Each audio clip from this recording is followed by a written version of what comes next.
cookies all day. Right, Ray? All right, we're going to get rolling. We're going to do it. Hello and welcome back. Good job. Thank you for coming back. All right, we're going to transition to one of my favorite parts of the day, which is celebrating and recognizing some amazing humans we've gotten to know and love over these past 2 years. We started the Citizen Artist Fellow program in 2015 because we wanted to recognize artists who use their work for positive social impact in their communities. We started a competitive nomination process, and every year we receive hundreds of nominations of artists, educators, and activists from all over the country who are truly doing this incredible work. Each fellow traditionally receives a year of engagement with the center, including a multi-day artistic retreat, as well as an opportunity to present at an art summit. We have had 35 individuals now experience, just like our 35th president, John F. Kennedy. What? Oh, just struck me. We've had 35 individuals experience this program with us, and I can honestly say that hosting this program is one of the most grounding and rewarding experiences of my time here at the center. These artists are not just incredible at what they do, they are the folks who make me feel optimistic about the direction of our world, and as you've experienced all day today, and I'm proud to know each and every one of them. So today, we are in sort of a unique position of both introducing to you and saying thank you to this 2020-2022 cohort of Citizen Artist Fellows. They've had quite the experience, right? We were mostly remote. So what we're going to do is I will introduce each one of them individually. They are going to come up, receive some love, and then we'll have a little moment of appreciation, okay? All right, so our first fellow is a really bright spot in our cohort. Her engaging smile, come on. Her engaging smile mirrors her energetic commitment to her art form and her inspiring company. From Boston, Massachusetts, please welcome dancer, educator, and activist, Anna Masakote.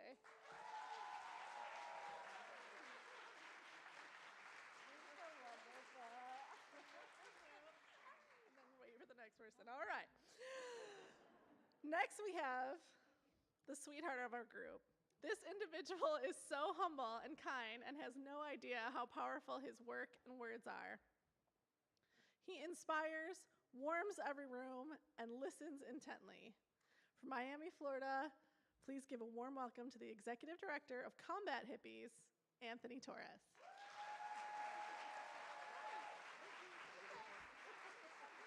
Yes, please.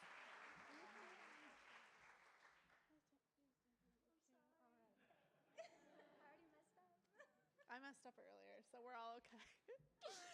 Okay, now we have someone who is constantly moving and grooving, cracking us up, cheering each of us on. They are creative, open-minded, and inclusive. From the San Francisco Bay Area, please cheer on the Director of Authentic Arts and Media and the Director of the San Francisco Bay Area's Drag Queen Story Hour, Richards-Toney.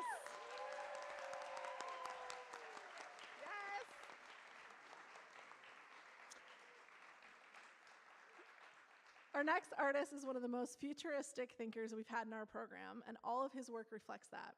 We know that he's going to continue blowing our minds with his post-disciplinary approach to his work, and we are going to continue seeing him on big stages and in big museums.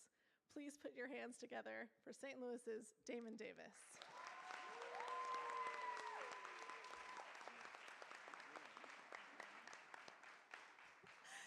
Next, we have our friend from Memphis, Tennessee. This person uses art and urban design as her main practice of inclusivity. She is always thinking about how to authentically represent, empower, and highlight community, both in Memphis and in her work with the Ministry of Foreign Affairs in Mexico. Yancy Vila. Come on down!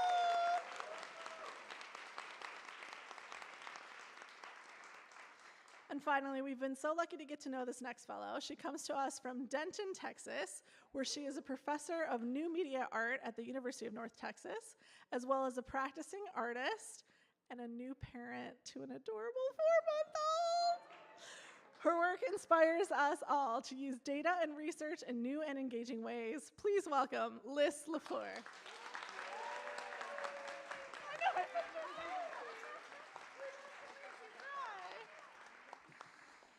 I want to offer all of you my sincere thanks for hanging in there with us. We've been nimble and pivoting and flexible, adapting all along, and you all have just been incredible. Thank you. You inspire us every day. So we have a little gift for each of you. You know, we like to think of our citizen artist heroes. Blew it. We like to think of our citizen artist fellows as our arts heroes. They're out there in the community doing the heroic work. So we wanted to show you something that reflects the strength and power you bring to your work and practice every day. All right. Reveal.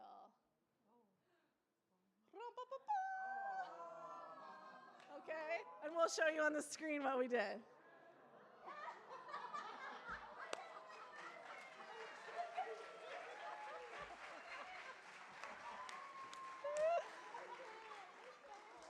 Y'all, it was important to us to make sure we introduce these amazing humans to you because they will be in these breakout sessions that you are about to experience. And they will be in a panel discussion before we close out the day. So you can find all those details in your digital program book. Y'all, am I right?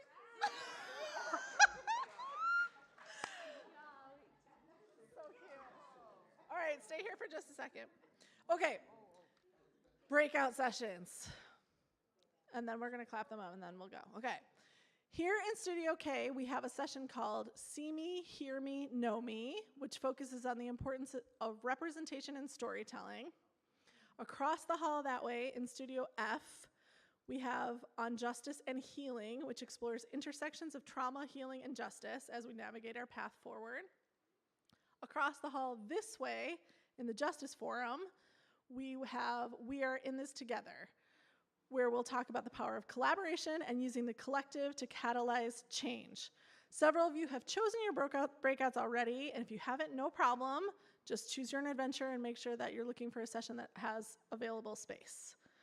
Okay, any questions? Yes, the question is, when do you come back here? Which is 3:30. So by the time you get in there, it's gonna be 2:15, and then you'll be back in this space at 3:30. I'm sorry. You'll be back in here at 3:30. Please put your hands together for these amazing citizen artist fellows.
everyone, please, a round of applause for the Reverend Black Benatar.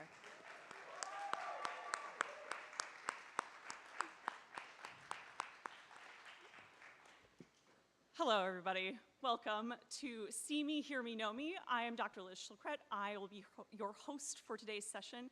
And this afternoon, we get to spend time exploring identity, belonging, storytelling, and education with some truly phenomenal creators and thinkers. I'm really honored to be in the room with you all.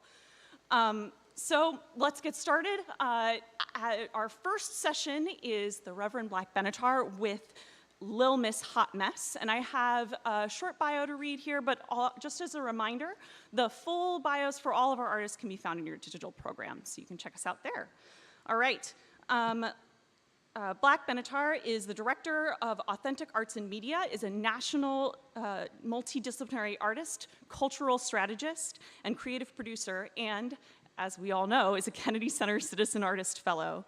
They're joined by Lil Miss Hot Mess, who serves on the board of Drag Queen Story Hour and is a professor of public and applied humanities at the University of Arizona. Please give them a warm welcome.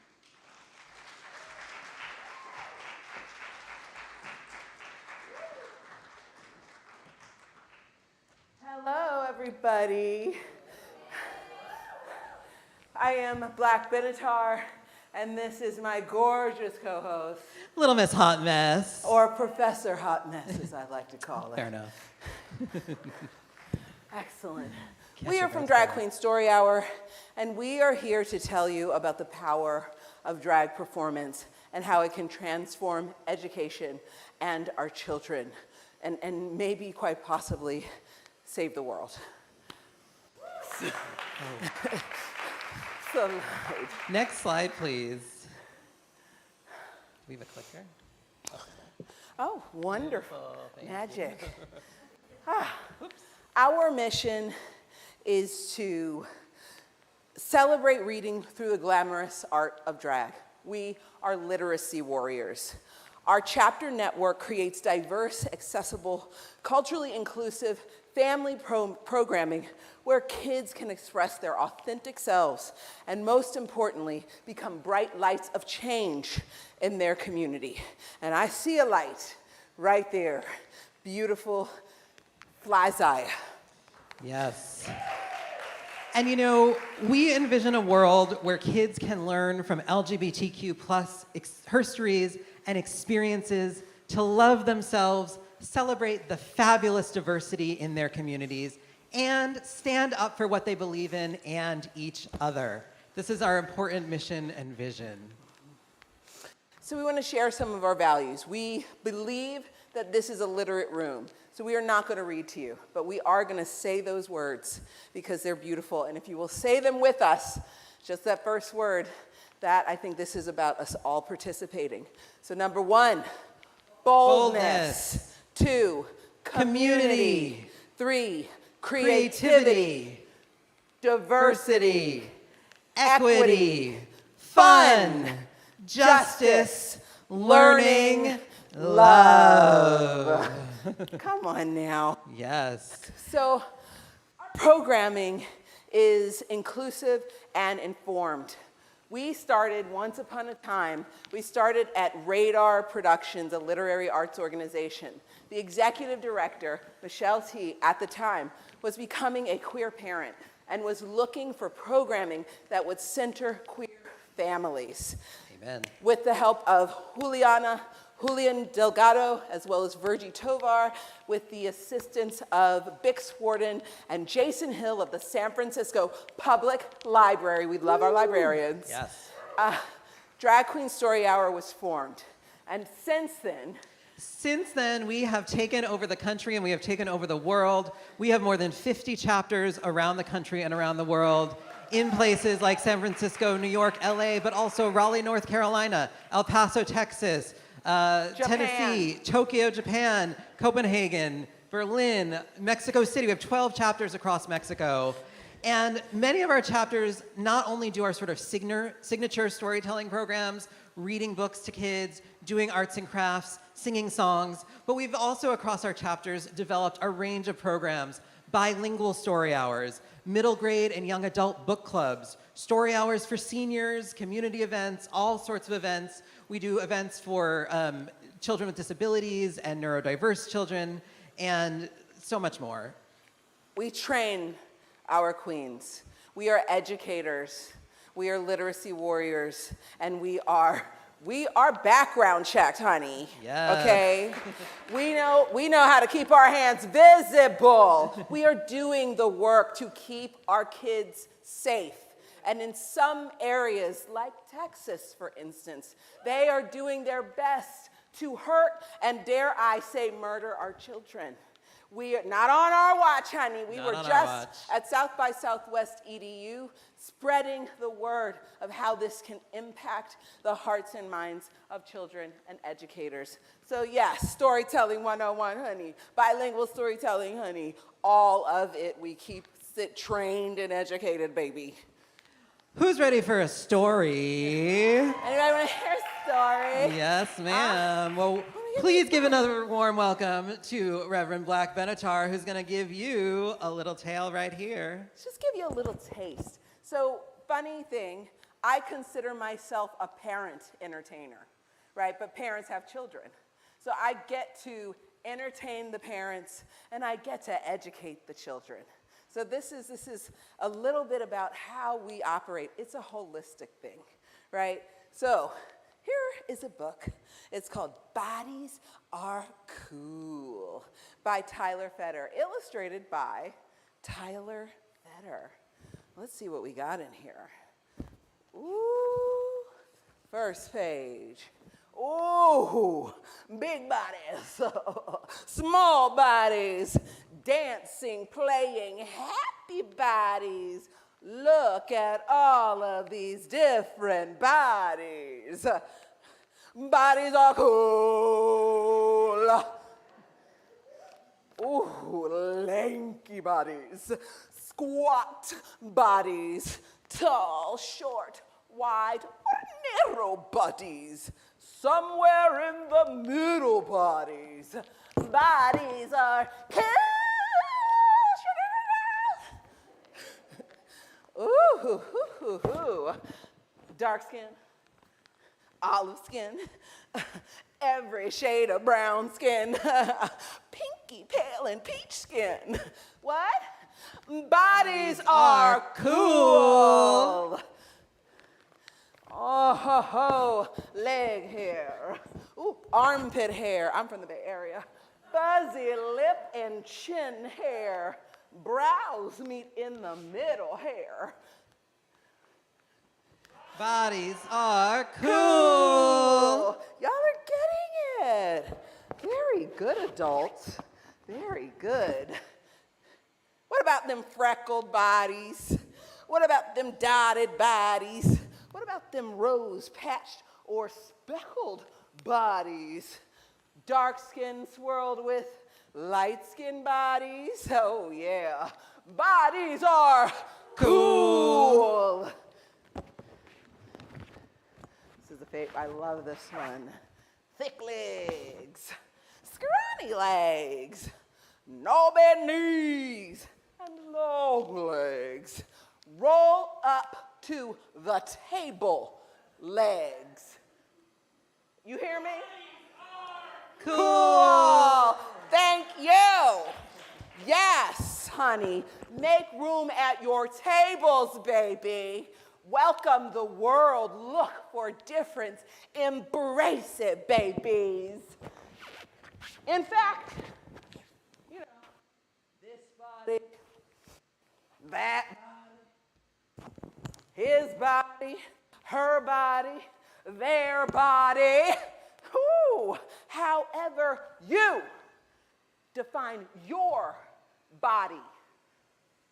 Bodies are cool. Yeah.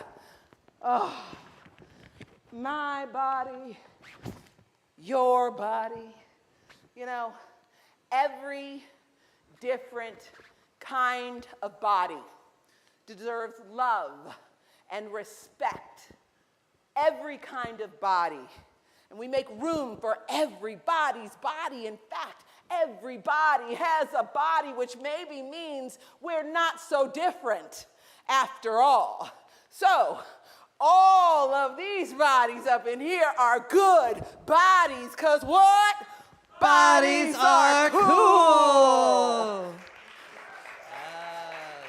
Thank you. So, it's not just fun that we're having up here, that we are having literally the best time. If you had told me a few years ago that we could make a living reading stories to children in drag, you would have thought we were crazy.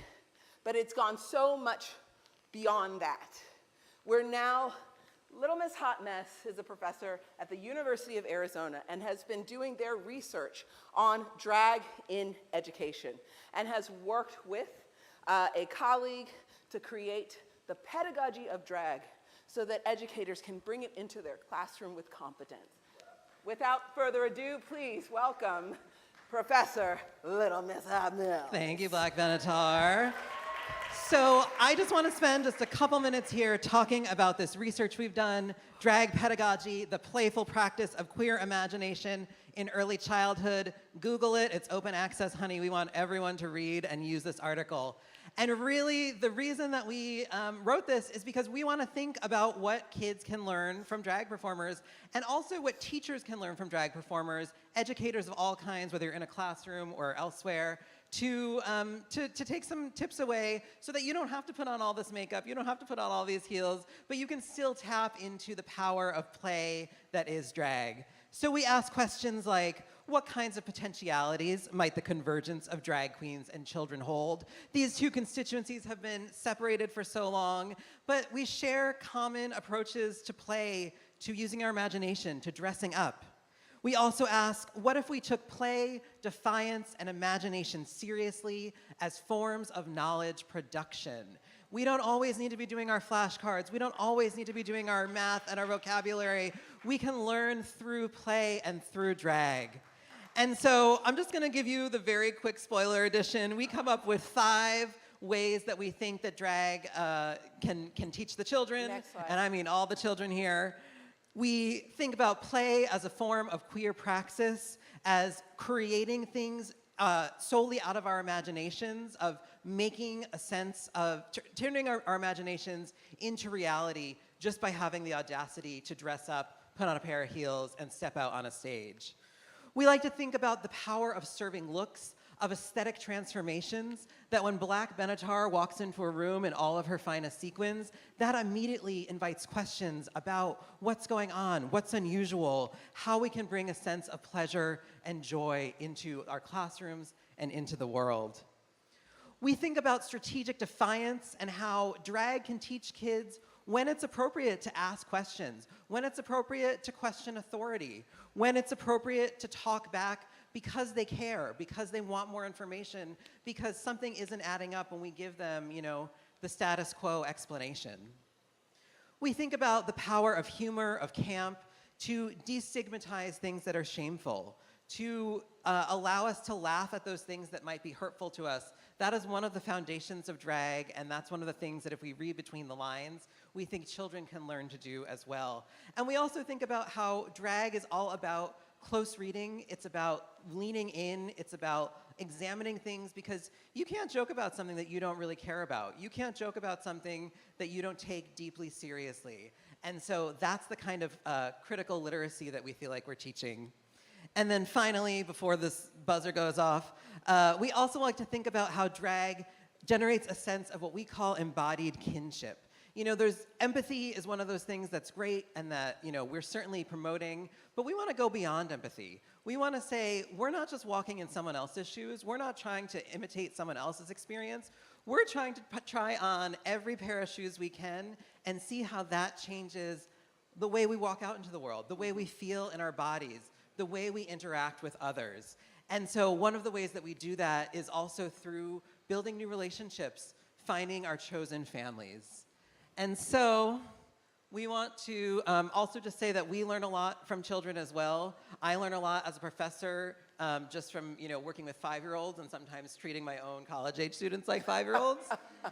And we want to leave you with this question, which is, how can you incorporate drag pedagogy into your own teaching. Again, it doesn't have to be about putting on a wig, but how can you bring that little bit of humor? How can you join students in dealing with tough subjects? How can you, transform something about your appearance, your classroom in your own special way to make education special, fun, and playful?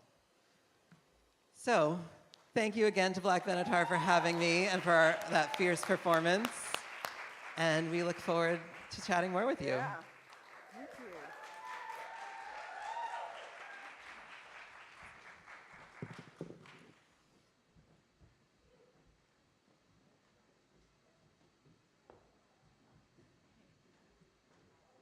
Thank you so much, Reverend Black Benatar and Professor Lil Miss Hot Mess.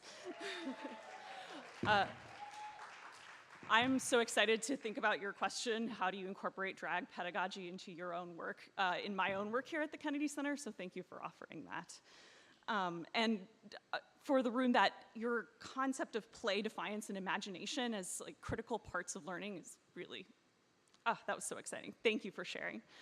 All right, next up we have Ana Masakote and Mori Granot Sanchez. They are our next two presenters, and Ana Masakote is an award-winning Afro-Latin dance artist, a performing arts curator, who loves engineering spaces for community connection and conversation through the arts. Ana is also a Kennedy Center Citizen Artist Fellow. And Mori Granot Sanchez is based in Rhode Island and is the founder and director of Rhode Island Latin Dance. Please welcome them to the stage.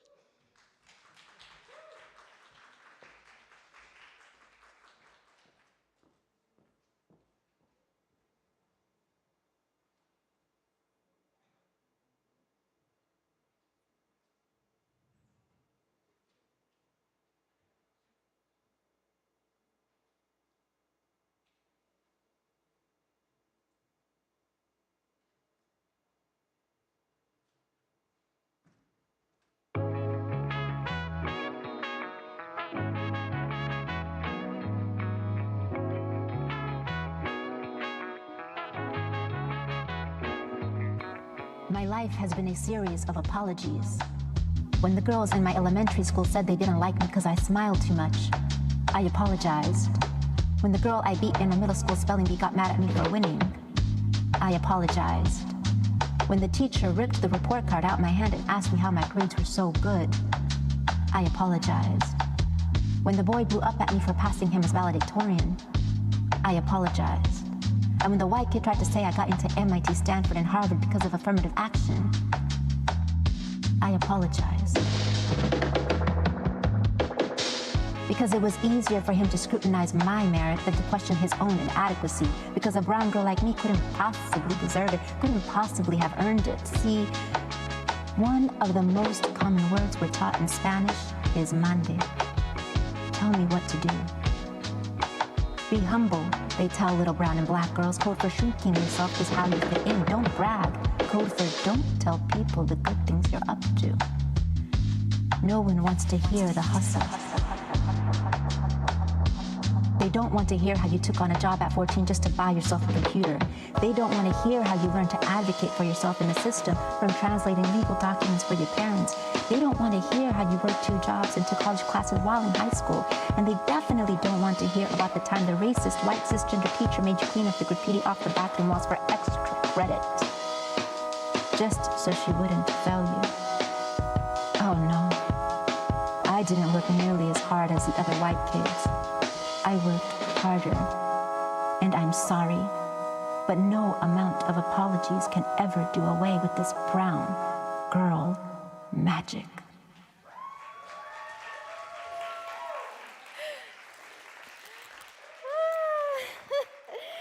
Hello. Hi. Oh, catch my breath. That's what out of shape dancing in the pandemic does to you. Hello. Thank you so much for being here in the session today. I know there's so much that is going on, so thank you for just being here in community with me. It's an honor and a huge blessing to follow up. I mean, it's just amazing to be able to follow up Black Benatar. Such a privilege to be in community with my fellow citizen artists. I also just want to say I'm so thankful to be joined today by my good friends, Angel and Maurice Sanchez, whose support means the world to me. And today, who's not here with me today, it's important for me to say that I'm hugely thankful for my friend Yvette Modestin, who's not in the room today, but lifted me and nominated for me this citizen artistship. So it's a huge thing. Thanks to be a blessing. As you can see, I'm a dancer, I'm a poet, multimodal artist, and I work on curating spaces for social impact art. My work is in community with all of the artists around me, and it's, for me, my big passion is engineering spaces for community connection. Most people know me as Ana Masacote, my stage name. I come to you today as Ana Tinajero, a young queer girl that was born in Texas. So what I did earlier just now is a poem called Brown Girl Magic. I did that in collaboration with one of my other citizen artists who is doing their presentation at the same time, Damon Davis. So we're a little like, we can't see each other, but we're in community here. And that was actually done in a reflection of the 2019 college admission scandal. Do y'all remember that? Yeah, when all these wealthy parents got caught committing fraud getting their kids into school. And it makes me think about the quote by Richard Blanco, a poet, that says, artists are the emotional historians of the world, because ultimately, art is just a reflection of our lived experiences and a conversation of it. And if we look to the art that's happening around us, we get an idea and an inclination into the heartbeat of the city. And that's what we're here to do. So if we think of art as being a reflection of life, can life be a reflection of art? And one of the big things that we ask ourselves in socially impactful art is, can art lead the way to the world we want to live? And that is the question that I like to ask in my work. And what we're going to do today is delve into two of the big projects that I've worked on to talk about how I've been able to approach this answer. But first, a little bit about my background. This is my mother, who I have to bring with me to the Kennedy. This is me, and can you tell that my sister is a Torres because she had to take the bag? She's so bossy. I love my Torreses. My parents are both from ranchos in Jalisco, Mexico. My mother was raised where 4th grade was the highest level of education that she could get. So when she finished, she repeated a year and then did a year of self-study. My grandfather didn't allow her to study in town to continue her studies. So when he allowed her brother to go, she contested, and she asked to go with him. My grandfather chose to pull her brother out of school instead of allowing her to go. And that's the sort of environment that she was raised in. So for her, the US was this world of opportunities, and we were raised with saying education is our ticket forward, so we really dedicated ourselves to our studies. My artistic practice was informed by my formative years. I began dancing in elementary school when my kindergarten teacher doubled up as a dance teacher, and I fell in love with folkloric Mexican dance, and then later became a quinceañera crasher. 15s is basically what quinceañeras are, so basically I would borrow random people's invitations to go to random people's sweet 15s so I could dance cumbia. But hey, I learned, so. You do what you gotta do, and that's how I grew into dance. And later on, my education and my artistic growth led me to start up a company years later at MIT, of all places. I know we hear this all the time, MIT and dance, but I started a dance company while I was still in school. And it was a music and dance company, and through that I've had the privilege of being able to travel the world to 35 countries over 5 continents. I've grown into this internationally renowned company. People would travel to annual retreats to train with us from as far as Qatar and China. Enter the 2016 election, right? There was so much vitriol and so much hatred being directed at communities of color, at immigrants, and I made a very conscious decision at that time to step down from my company and really focus on socially impactful art to highlight the undertold stories that I knew in my environment, that I knew to be my truth. And I used the international reach of my platform to do that. So in 2017, a group of artists started up a company called Yo Soy Lola. It was a project called Yo Soy Lola, stands for Latinas Orgullosas de las Artes, or Latinas Proud of the Latin Arts. And the goal and the mission of Lola was to really redefine the narrative of what Latinas look like in the media. We also wanted to raise money for scholarships for Latina identifying artists. And so with that said, I'm going to play just a short little video so you get an idea of the work that we did in the community.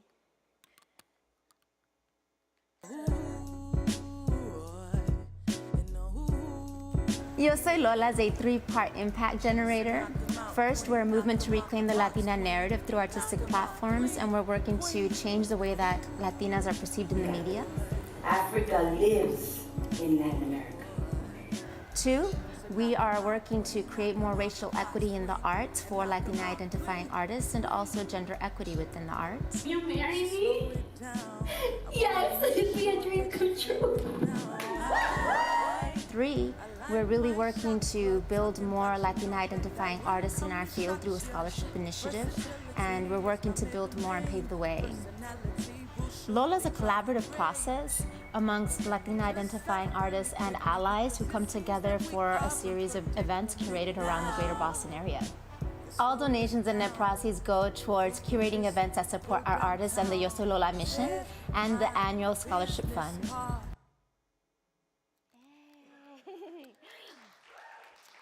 Thank you. That was Lola. And as you can see, there were 3 deliverables that we did in the community, but we also, behind the scenes, really held ourselves accountable to 3 components towards creating this art. The first thing is we always built community input into the process. So we built a complete feedback loop so that from start to finish, community had input in that process. So we would research current events, we would gather information along the way, and then we would always have a debrief with the community thereafter. 2, we also worked on centering our purpose. So for us, it was very, very important to understand why this work mattered to us, so that we even had a Why Lola Day, where all the artists would come together and talk about why this mattered, or what their stories were, so that we could understand what our work was moving forward. And the more we centered on that purpose, the more that the project grew and that allies got on board. And 3, we always had creative co-creation. So everybody had a voice at the table, and every artist had input in the device production from start to finish. And then they also worked to weave together the story elements throughout.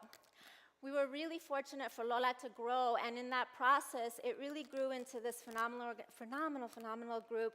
Pre-pandemic, we were able to still, over 3 years, give away 10 scholarships. We were able to, yeah, seriously. It was a huge feat for us, and we were able to highlight over 60 artists, and we were able to sell out our events annually till we grew to a week of events, and then it just definitely had to stop with the pandemic. The greatest measure of our success for me, though, was the ripple effect that it started to have in the community, so that more of the organizations throughout Greater Boston worked on collaborating together and building more visibility for Latina identifying artists. Yeah, so that is the first project. Before I go into the second project, I'm going to ask you to do me a favor. So if you have a phone and you're able to get on Wi-Fi, I'm going to ask you to go to Google for a second. I'm going to ask you to search something for me. I'm going to ask for you to Google the words Latin dancers. Or you can Google salsa dancers. Or you can Google bachata dancers, right? And I want you to take a look at the imagery that you see.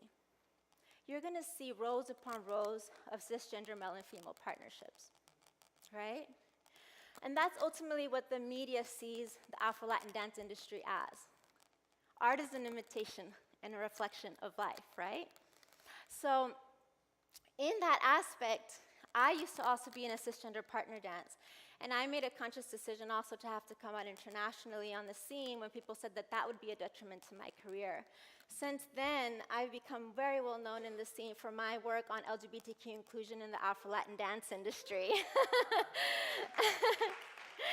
And pre-pandemic, I'd been working on a project called Queer Bodies in Motion, which would have been a series of flash mobs done throughout the city of Boston of non-binary partner dancing, filmed throughout the city of Boston and released on social media. When the pandemic happened, we decided to pivot the project. So after a conversation with Black trans activist Lily Rose Valor, someone that I do believe one day is going to be here on the Kennedy stage, a project called Alice in Rainbow Land came about.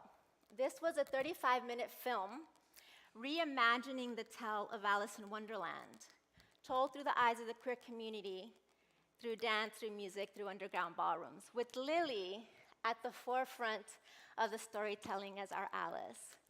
It was such an amazing project to be a part of. We again held ourselves accountable to those 3 components. You'll see Lily here, so beautiful and amazing, such a beautiful person. And we always had community input. So in this, what we made sure is that we also brought on board allies into this because we understood that this work can't be done in silos. We have to work together in combination with the community and our allies. Second, we centered our purpose. So we always made sure that we focused on what was important to us. And for us, what was important was really understanding that we were trying to connect to youth. And with all of the anti-trans LGBTQ legislation that's been coming out, we wanted to have something that was much more life-affirming, and also we wanted to be able to provide resources. So we created a list of mental health resources that we disseminated in community. We also shared ways for allies to be allies in the resources that we shared out to the community. And then last of all, we always had creative co-creation. So every artist was invited to come forward to the table and share their queer story, whatever they wanted to say in their story as a remake and a makeover of one of the characters. So we had the Queen, we had the Cheshire Cat, we had the Mad Hatter, amongst many, many characters, Shoes by Bijou Shoes, so an amazing, amazing collaboration. I was the White Rabbit leading Alice through the world of Rainbow Land. With And I actually have my dance partner here with me today. Maury, do you want to come up? Please welcome Maury. Maury is also a leader and follower in dance, which means that basically in partner dancing, she can create, she can also lead and she can follow. And so in dance, she also does a lot of work around breaking down the gender binary. What I was doing in my queer story in Alice in Rainbow Land was re-envisioning my first dance with a woman. May I? I was 16, and after constantly coming up across shut doors, when person after person tried to say that my life choices were a stain on my morality, it was hard not to feel that a dance with my girlfriend could be such a natural thing. It's no wonder that late one night, I would find myself in my girlfriend's living room, dancing something I loved, with someone I loved, and not understanding why I couldn't let go.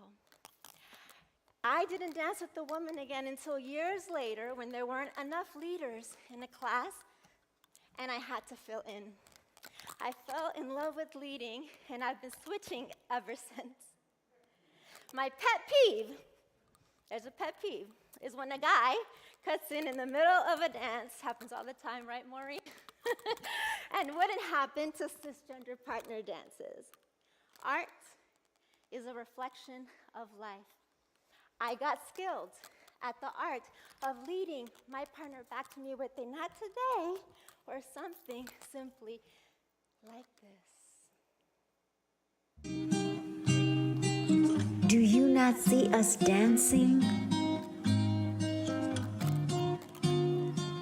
Pack fuzzy shoes, a fun coat, your favorite sweater. Write yourself a love letter. Tape it to the wall beside your mirror. Honor yourself. You don't need permission. What is it we tell ourselves? Be you. Do you. Love you. And what is it they tell of us? The parts we hide to make others more comfortable. As if it were up to them to tell us we belong. To tell us who we are, what we can and can't do, how we can and can't be, who we can and can't dance with. Pero no nos ves bailando.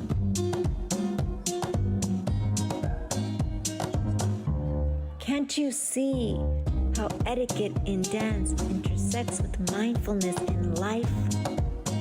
How dance has a way of teaching you biases you never knew you had? What is it about two women dancing that made you think you could dub yourself our knight in shining armor and rescue us from dancing together. No, you cannot cut in today. You cannot cut in, I say. Do you not see us dancing? What world did you think you were in? Here, we hold hands in public. Love who we love. Color outside the lines. Wear our stories front and center. Find happiness at the end of a downward smile. Find happy. Here, I don't need permission to write myself a love letter. Tape it to the wall beside my mirror. Honor myself. Wear my favorite coat, a fun sweater, and pack fuzzy shoes for this lifelong journey.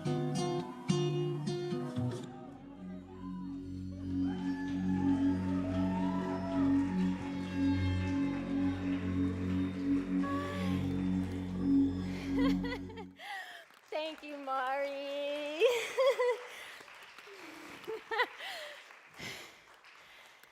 Next time I will bring water on the stage.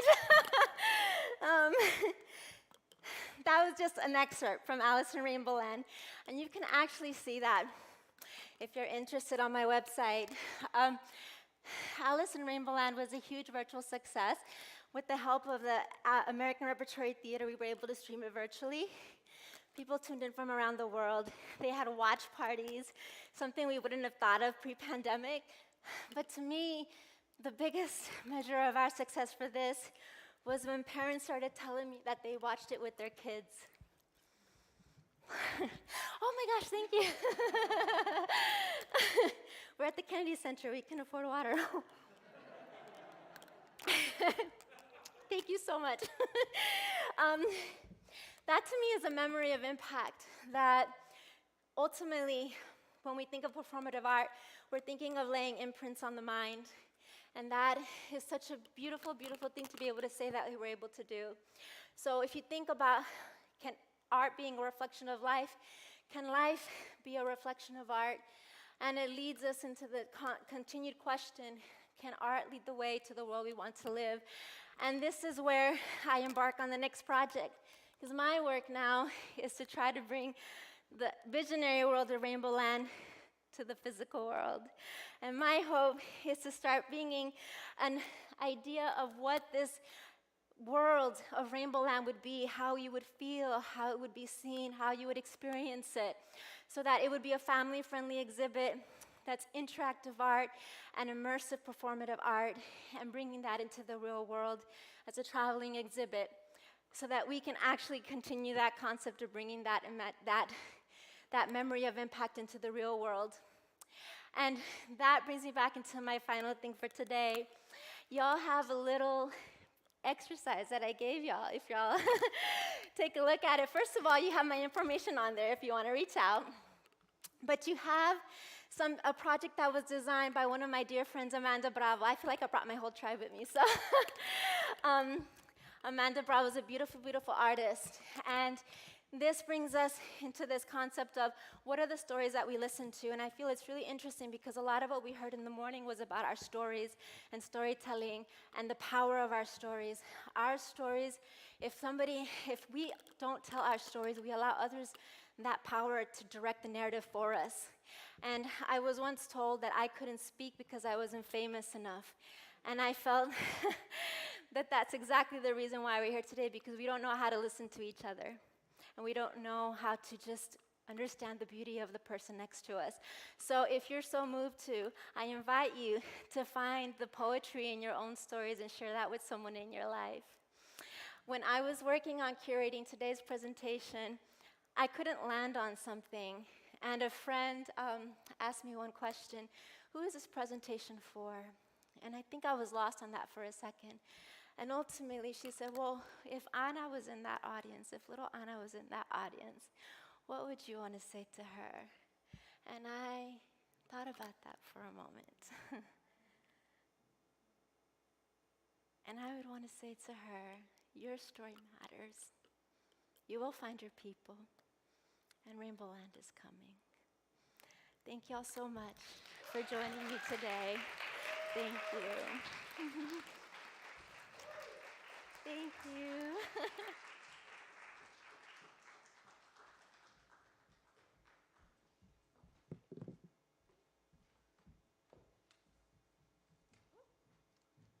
Totally forgot I was wearing the mask. Thank you, Anna and Maury. Let's give them another round of applause.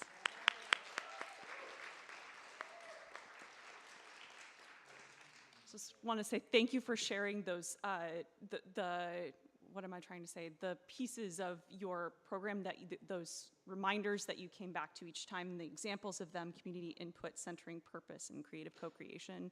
Those are such powerful reminders of how we need to enter spaces. Thank you.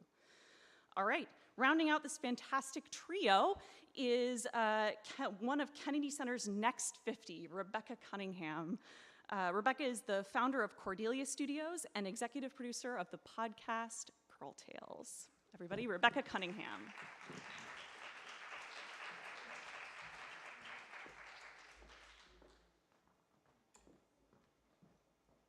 Hi, everyone. Thanks for having me back. Let me put this down. Okay, I will try not to repeat too much about, of what I said earlier. But this is something I brought up, telling the stories we needed to hear, and the reason why I started making podcasts for kids. So, has anyone listened to a kids podcast before? Would you mind telling us what podcast for kids you listened to before? You don't have to. But does anyone want to volunteer? There are really cool ones called Stories Podcasts. There's Stoop Kids Stories. There's Hey Black Child. There's a bunch, and they're all happening. There's a lot coming out right now. So I started about 4 years ago this podcast called Girl Tales. I'm going to make sure I'm doing this correctly. Maybe turned it off. Sorry, my tech didn't go as well yesterday. Oh, okay, so there's Girl Tales. So I told you this happened 4 years ago. Of course, you've heard the mac and cheese moment where I was trying to make mac and cheese for a kid. He wanted all of my attention. I learned that podcasts for kids work, and the world that kids can build after they listen to an episode. They'll go and draw pictures, and they will recreate the stories. And I just realized, wow, what a world this is, and I could maybe do it. So I went to a friend of mine, and I said, hey, I'm really interested in making a kids podcast. And he said, cool. I really want to learn how to make one. So we taught ourselves how to do that on YouTube, the lovely world of YouTube. And we raised $5,000, which definitely was not enough money for the first season, but we thought it might be. And Girl Tales was born.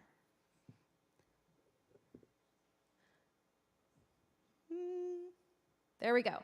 Okay, so this is the moment. This was my call to action. The 2016 election happened. We all know how that went.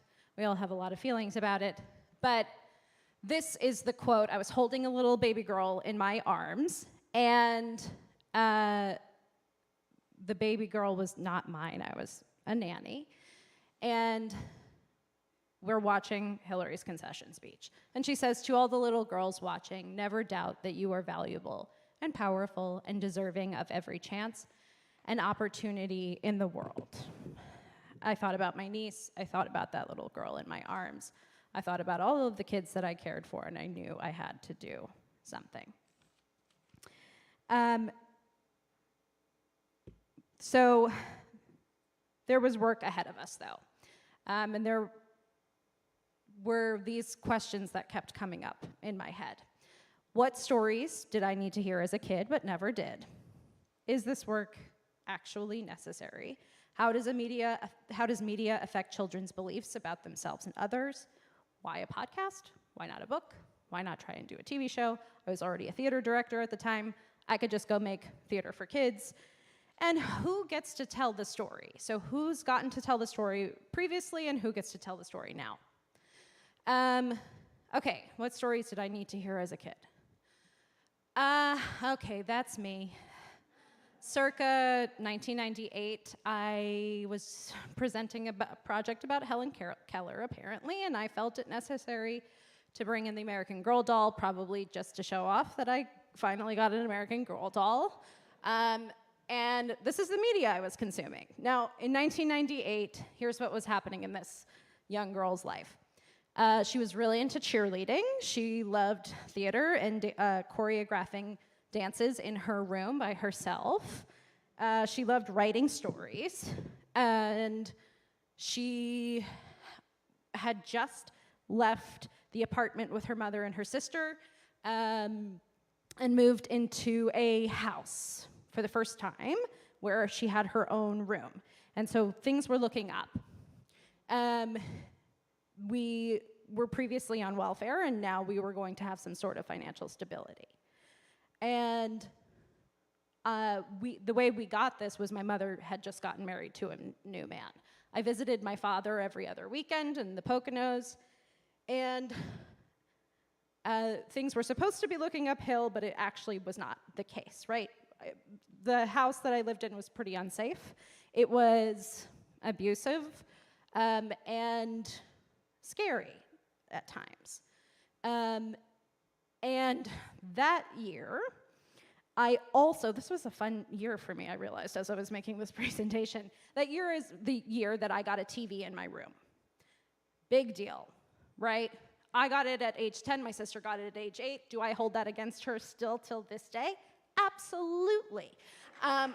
So I was watching TV at hours that I was not supposed to be watching TV, and I come across this movie called But I'm a Cheerleader. Has anyone? Okay. Who wants to just, if you can just yell out, like, what is But I'm a Cheerleader about? Does anyone know? Queer love, conversion therapy, RuPaul, Natasha Lyonne, Clea Duvall, all of these things. Not meant for a 10-year-old, though, to watch. But in this moment, I watched this movie, and I watched it because I was a cheerleader, and so I thought, I'm going to identify with this movie. Perfect. So I realized after watching But I'm a Cheerleader that I am not only a cheerleader, I am in fact gay. And 5 seconds after that, I realized, bad thing. Cannot be gay, too different, too weird. Gotta be something else. Gotta figure it out quick. So, suppress that. All of the stuff that was happening at home, then feeling pretty disappointed in who I found out I was, turned into anger. And I became a bully. I was mean to other girls. I did not know how to lift them up because I did not know how to lift up myself. So I had some pretty good media to consume. I mean, come on. Spice Girls, Now and Then, The Babysitter's Club, Christy, anyone? I hardcore identified with her, still do till this day, and Sister Sister. Like blended families and leaders and, sexually liberated women. I had a lot to identify with, but there was a lot missing, and I didn't feel normal. So I think about that all the time. What did I need to hear then? Okay, is this work actually necessary?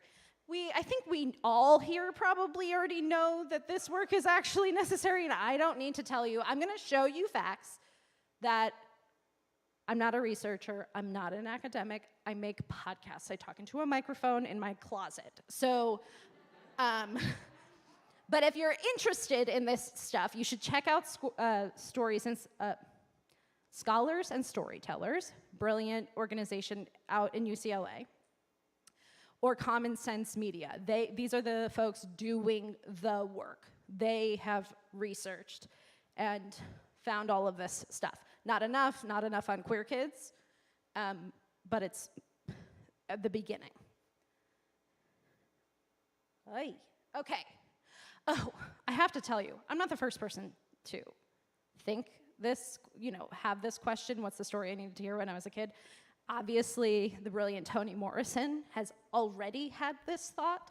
I wrote the first book because I wanted to read it. I thought that kind of book with that subject, the most vulnerable, most undescribed, not taken seriously, little black girls had never existed seriously in literature. No one had ever written about them except as props. Since I could not find a book that did that, I thought, well, I'll write it and I'll read it. And obviously we have to do everything she ever said. Okay, so girls and kids media, is this work actually necessary? In 2019, only 38% of characters in children's TV were girls. You do the math, we make up more than 38%, and so that's not fair. 27% of animal characters and 10% of robot or machine characters were girls. Girls are more likely to solve problems in children's TV using magic. Now, I didn't know that fact when I started Girl Tales, and I love magic, right? I love putting it into stories, but then I switched gears when I learned this, because boys are more likely to solve problems using their smarts, using STEM, and using their physicality. This is a gross fact. 50% of female characters were shown wearing revealing clothing. Why? This is children's media I'm talking about. The majority of the characters were thin. Girls are much more likely to be presented that way. Boys are more likely to be portrayed as leaders. We know that throwing women into the mix and throwing people of color behind the camera isn't the only thing that you need in order to create authentic, inclusive representation in media. But it certainly helps, and it is a beginning. Why is this still not here? Okay, 6% of kids' TV episodes were directed by women. 6! 2% of the directors were women of color. 2%. 15% of kids' TV shows were created by women. 18% of the shows are written by women. Who told you stories when you were little? Was it, dads, my father told me stories. So that happens. But I think about who's usually taking care of the kids, who's usually doing bedtime stories. The Brothers Grimm, they didn't write those stories. They collected them from nannies, from caretakers, from their mothers, their aunts. Why is this what's happening? So I'm going to ask you all to fix this in a minute. So diversity in kids media. Okay, it's not great. 65% of human characters in children's TV were white. 76% of lead characters across all TV shows are white. 2% of the characters were presented in lower class classification, meaning they experienced some sort of poverty or food insecurity. Only 2%. That's just completely unrealistic. Characters of color still, this is a 2021 study, are still more likely to be depicted as violent in children's media. Why do we do this? So why are we talking about this, and why does it matter, and how does it affect how kids see themselves? Kids exposed to positive and well-rounded representations of their own race, gender, abilities are more likely to have confidence within themselves and have a positive outlook on their group in society. And it has the opposite effect, right? If they see negative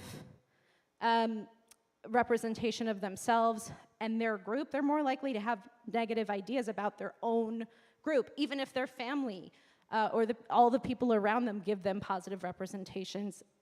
They have to see it in media as well. We're talking about a lot of book banning, a lot of stuff for whatever reason, not for whatever reason, we know the reasons. A lot of people are attacking children in the United States. They're taking away books. They're ripping history away from books. But regardless of political affiliation or however folks are feeling, 78% of US parents seek content that teaches their kids about cultures, lifestyles, and religions outside of their own. 78%. That's most parents. So they're willing to pay for it too. And so that's just something to consider as we move on. Why did I pick podcasting? Okay, so I told you the whole story, but I was a nanny making like $20 an hour. I had a studio apartment. My girlfriend had just broken up with me, and I didn't have much, right? I had to figure it out. I found a $50 microphone.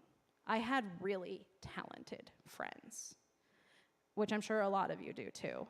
And I asked them to help me. And podcasting was it. Of course, it's not as easy as all that. You need a website in order to get the podcast into different places, like Spotify and Apple and all of that stuff. But you can learn pretty quickly, and you can make it happen. You're not limited by gravity in podcasting. You don't have to build a set. You can literally, Stories podcast, which I've talked about before, is just one person writing a story and one person reading it. And they are making like $200K a year. And it started off as an independent kids podcast. So it can be very, very simple. It solves a problem. Also, I noticed that this survey does not, the percentages don't add up to 100%, but this is done by Kids Listen and not me. But I'm sure they had multiple options. This solves the problem of what parents need right now. In 2019, kids were consuming 2 hours of screen time a day. You bet your bottom dollar that has increased in the last 2 years. And TV has become babysitter, right? iPad has become babysitter, let's be honest. And they are looking for alternatives. So 63% of parents are listening along with kids, which is great for advertisers to hear, because you cannot market to children. You can only market to parents. And then they have time to do household chores, to relax, to work. Podcasts solve the problem, and they're guilt-free. They do not make the parents feel good about turning on a podcast better than they do about turning on a TV show. So who gets to tell their story? I'm hoping it's you. And a lot of you are already doing that work, right? So I don't need to tell you to go out and do it.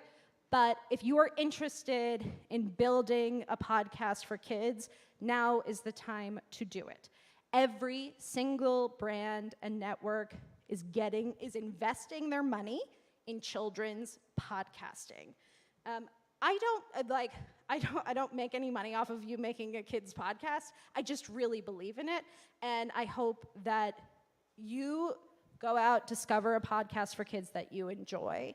Think about the story that you needed to hear when you were younger, and go out and maybe express yourself however you would like, but kids podcasting is an option. What an honor it has been to meet with all of you, to learn about the world of Drag Queen Story Hour, which I've been a huge fan of for a very long time, and to learn about Rainbow Land.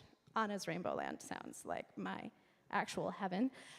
So I really appreciate all of you, and please come up to me. You can follow Girl Tales on Instagram. You can find us literally wherever you get your podcast. Oh, I just want to mention too, we have 90,000 listeners a month. This is the first year, and I'm not bragging, I just want to let you know that This is going to be the first year that I make 6 figures. I quit my day job on Labor Day, and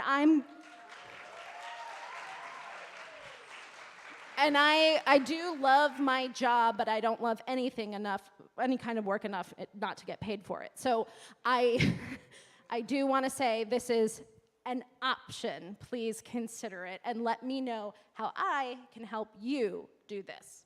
Thank you.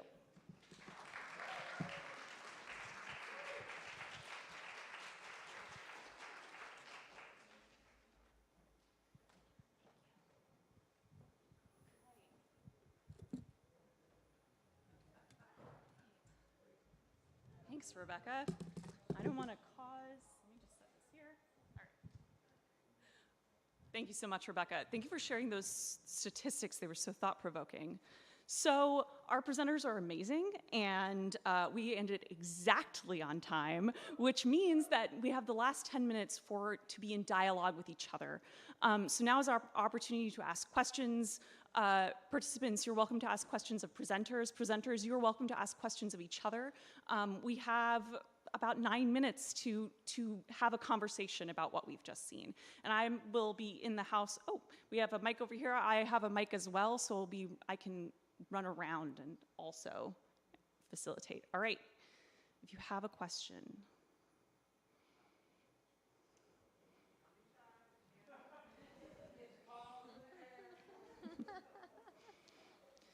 Thoughts that are lingering. Okay, I'll do it. Yes. So Rebecca, let's talk about starting a children's podcast.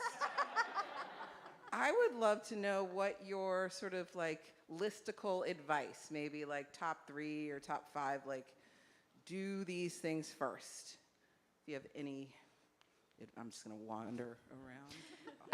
You have to write your idea down, Okay. or you have to start it. Okay. I cannot tell. First of all, I've met like 10 people here who have been like, I've been thinking of making a kids podcast. I'm like, why haven't you done it yet then, you know? And of course, I know that there are barriers, but start. That's the first thing. Write down your idea. Figure out the people you want to work with. You cannot do it by yourself. I know I made it sound maybe easy. It's not like that easy. You have to find your people. You have to buy a microphone. I have like spare microphones, so you might have friends who have spare microphones too. It does not have to be perfect. Parents are pretty forgiving. Kids are the most critical and the most forgiving. So your audio does not have to be perfect. What else? Yeah, figure out your age range too. Write it down. Figure out your age range and who you want to participate. Absolutely. Key 3 things. Yeah, who's Okay. your audience? Excellent. Thank you.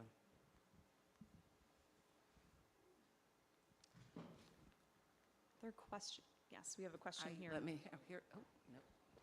Oh, okay.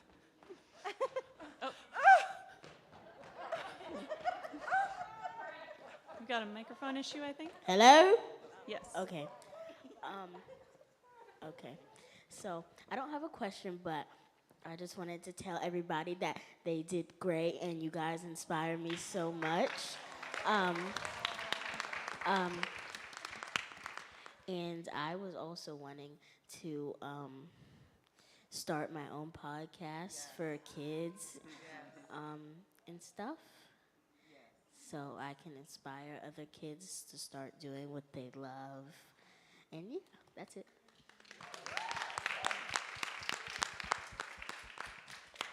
I can't wait to hear your podcast. Seriously, I can't wait. All right, I think we had another question in the center over here. Yeah. So thank you very much, all of you, for your presentations. And this is for any of the presenters and citizen artists. I'd be curious to know what was your biggest obstacle? Was it financing? Was it technology? Was it access? What was the one thing that held you back or that you felt you needed to break through? I'll give it to the other artists. For me, I think access was very elusive. I'm going over to the other artists. Access. I think that when you have a practice that holds people at the center, often people downgrade it, or there's, community artists has this vibe to it that is sort of like, don't need to get paid kind of vibe. But I think like breaking in with access, I think a lot of times LGBTQ programming is sort of like, well, not yet.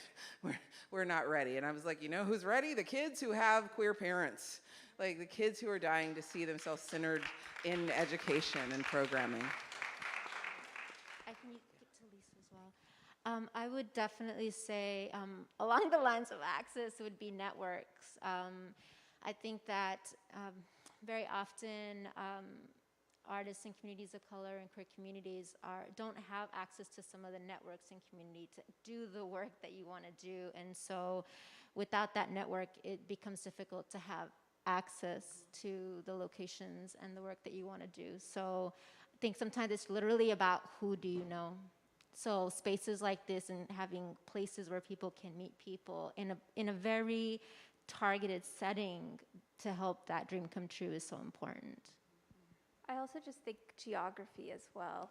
Like as a citizen artist fellow, I know that one of the greatest parts of this has just been connecting with people on a national level instead of feeling so siloed in such a southern state as a queer person. So it's been really rewarding to just think of yourself more globally and less geographically kind of isolated, or especially in the pandemic when we are like so isolated. So geography is a huge crunch as well, and just finding ways to connect outwardly. I was also going to say, I think a lack of imagination. I think that that's part of what we're fighting against with these book bans and these attacks on queer and trans kids is the desire to push us down so that we can't imagine a better future. And I think, we have imagination in abundance, but the funders, the institutions, like so many of them just can't imagine, A, why we're relevant, and B, why we're necessary. So. We need champions. Thank you. Champions. I have a question.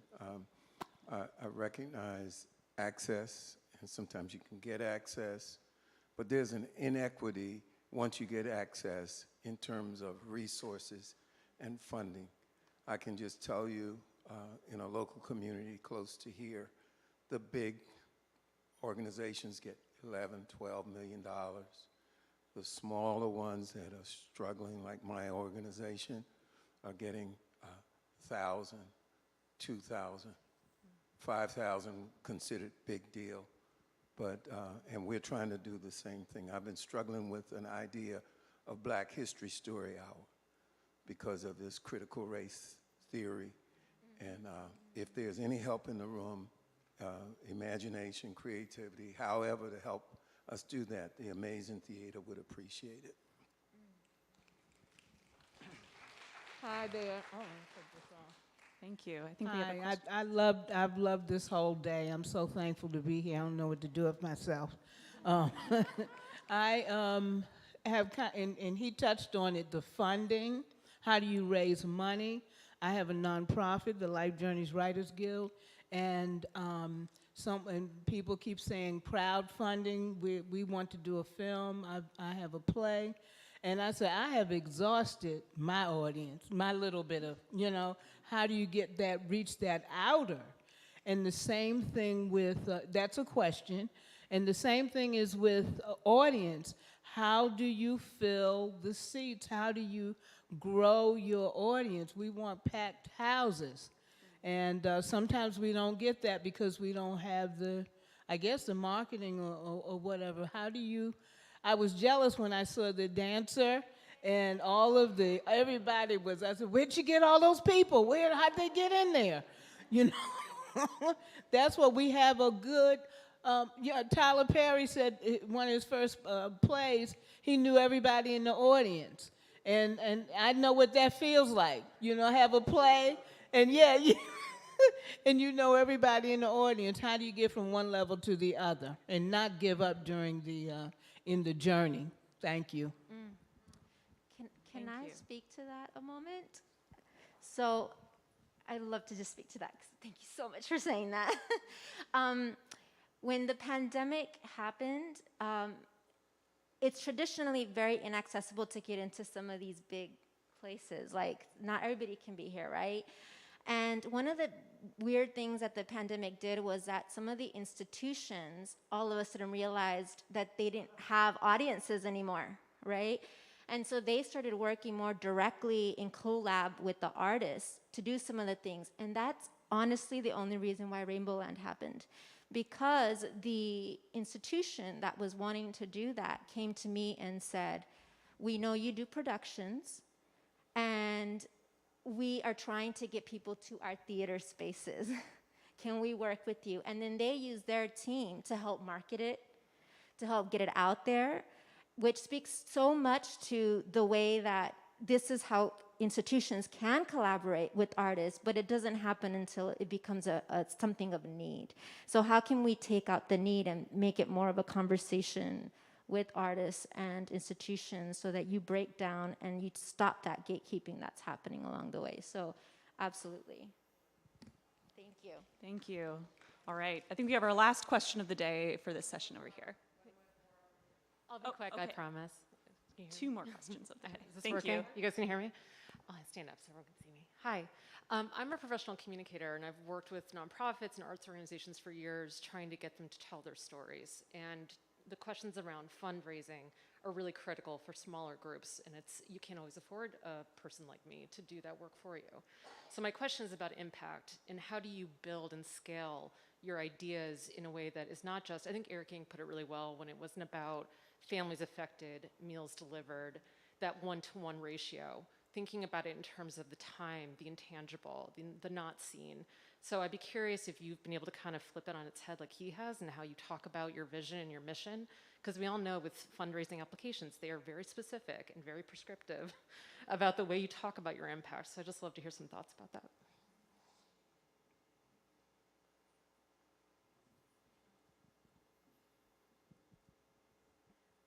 I just talked, so I'd love to hear what you want to say.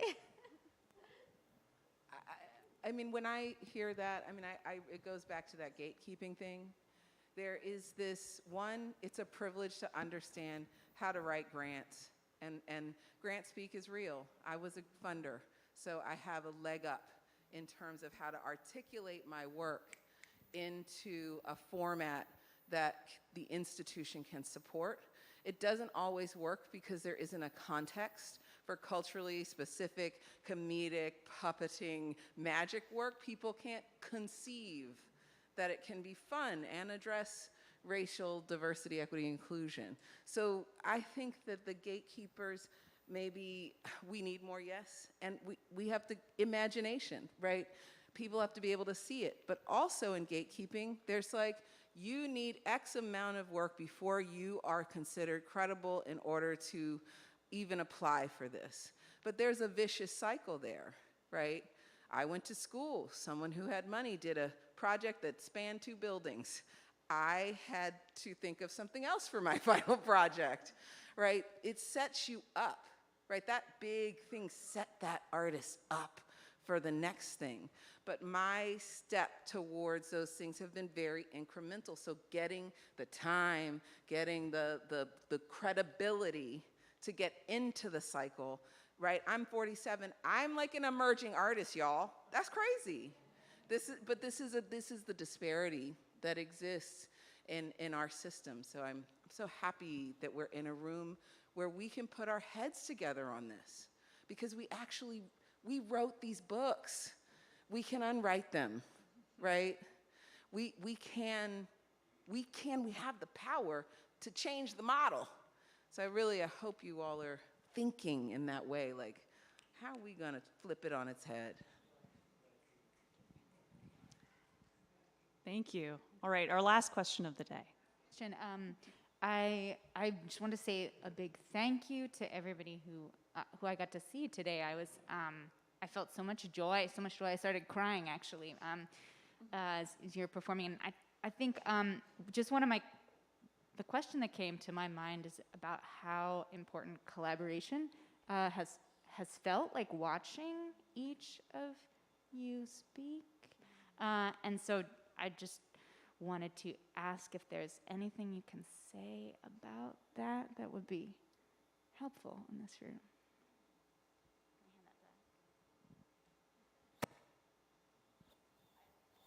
Oh, my goodness. Where to start? But I think for me, the privilege of being in community with all the artists that have been in the room and all the ones that we've been working with today has been completely inspiring. And during a time in particular where we've been pushed to be so separated during this pandemic time, we're having to come back and relearn how to be in community together. So creating art during this time has been unbelievably 10 times more difficult than usual. And the fact that, like, when you see that art happening, support it. Like, it has taken so much more collaborative work behind the scenes during this time than at any other time because of this isolation. And I'm just excited to see everybody coming together again. Collaboration and partnership is the way. This is the way. Coming together in unexpected ways, art has the power to transform. So you can cross-disciplinary collaborate and lift each other up in different ways, expose people to different audiences. Someone who is a seasoned artist can work with someone who is an underrepresented artist, and they can build a bridge together. We need partnerships. We need funding that supports partnerships. And you know, we had a pandemic during our citizen artist big moment for all of us. Big moment. Kennedy Center. We done got it, y'all. Like, we done got it. And then there was a pandemic, and I don't have to tell anybody who works here how hard it's been to watch things go away and then to have to rebuild. And then also, we are the artists in the center, you know, of that experience. It's been a challenging thing, but being with these artists has been just such a joy. And I just want to say to my fellow artists in the room that, like, I just have learned so much from each of you, and I just dearly love you. And I can't wait to see how our futures commingle and how we can transform the world together. Thank you.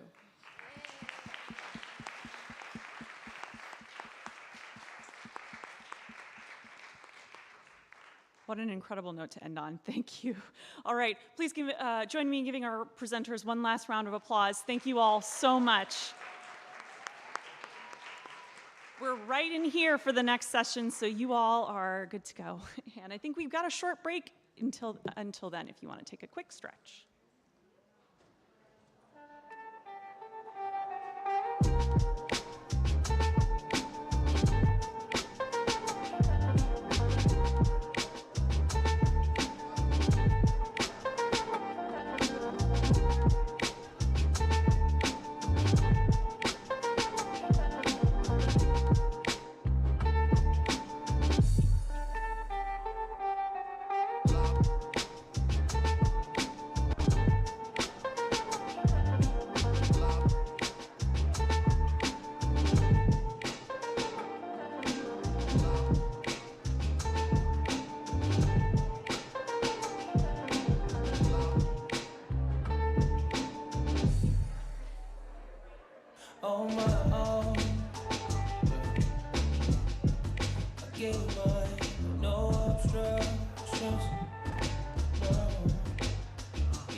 It's you and what we do in late.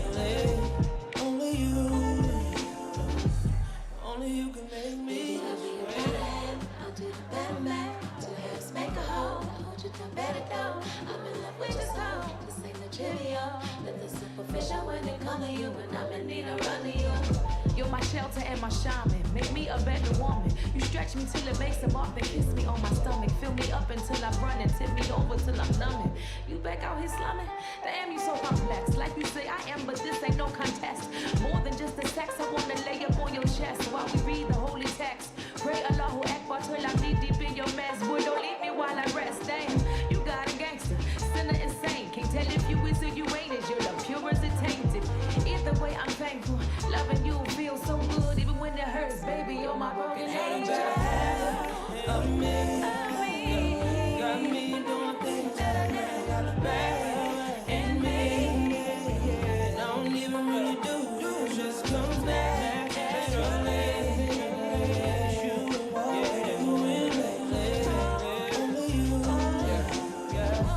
Only you can make me this way. On the beat, on the fresh. Only you can make me this way. Sing your song. Tall black guy on your feet. Stand up.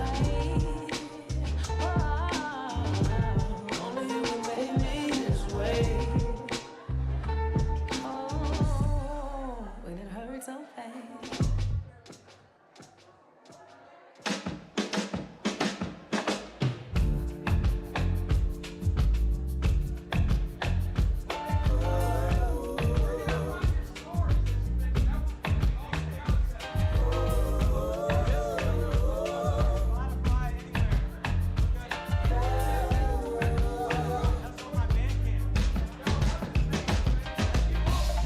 What am I talking about?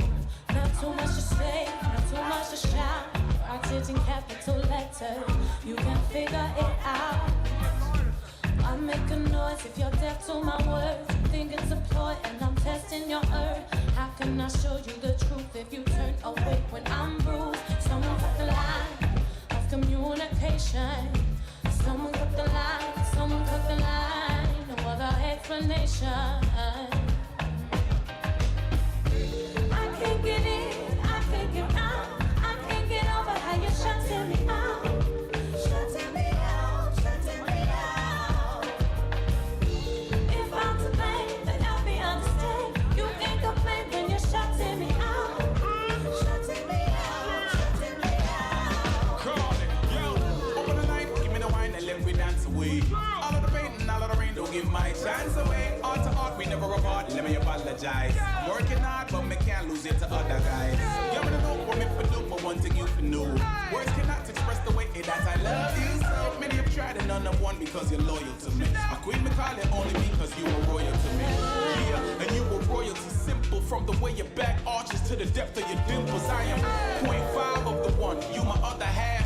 Lights low, use my tongue tracing autographs all over your collarbone, tasting every drop of sweat. You got competition? Shit, I ain't seen it yet. I know I ain't talk much, trust me, I've tried. I'll try harder just as long as you ain't cut the line. I can't get in, I can't get out. I can't get over how you're shutting me out. Shutting me out, shutting me out. If I'm to blame, then help me understand. You can't complain when you're shutting me out. Shutting me out, shutting me out. Give me the wine and let me dance away. All the heart, we never apart, let me apologize. For one thing you can do. Many have tried and none have won because you're loyal to me. I quit me call him only because you were royal to me.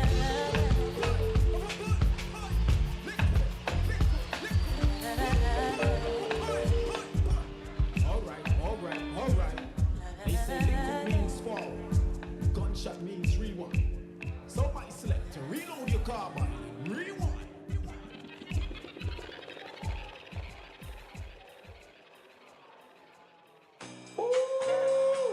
Wait! Girl! I looked at you when you walked in this place and I noticed you noticing me and I thought to myself, you know what? If I was you, I would notice me too, because I look good. Come on, let me let you get me a drink.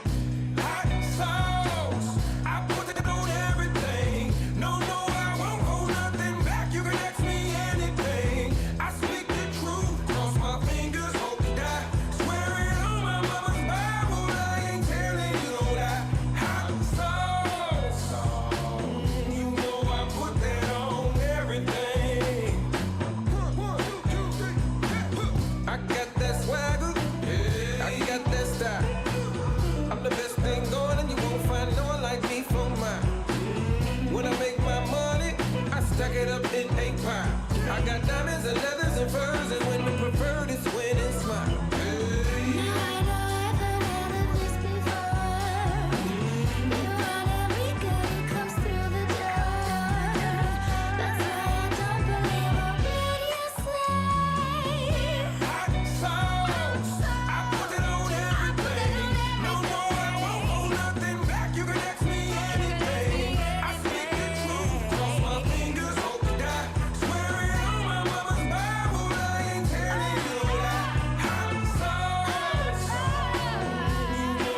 a little celebratory music preview of an album that's about to drop next month. So hope you enjoyed it.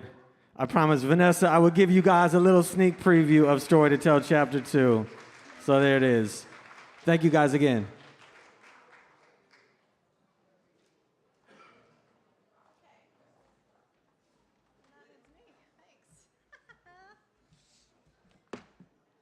Hi, y'all. Welcome back. Breakout sessions, right? Huh? There's genius all over this room, every room.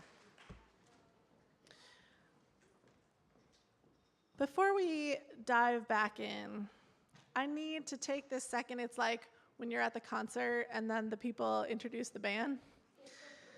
This is what we need to do. I get to be up here and I get to be a ham, but in order for this to happen, you can't believe the literal blood, sweat, and tears that goes into this. I know you actually do know in a lot of your worlds. So I need to thank this incredible staff who have been at the heart of pulling this off. All right, first of all, this crew, all the technicians, the lighting, our stage managers, Sherry and Alicia.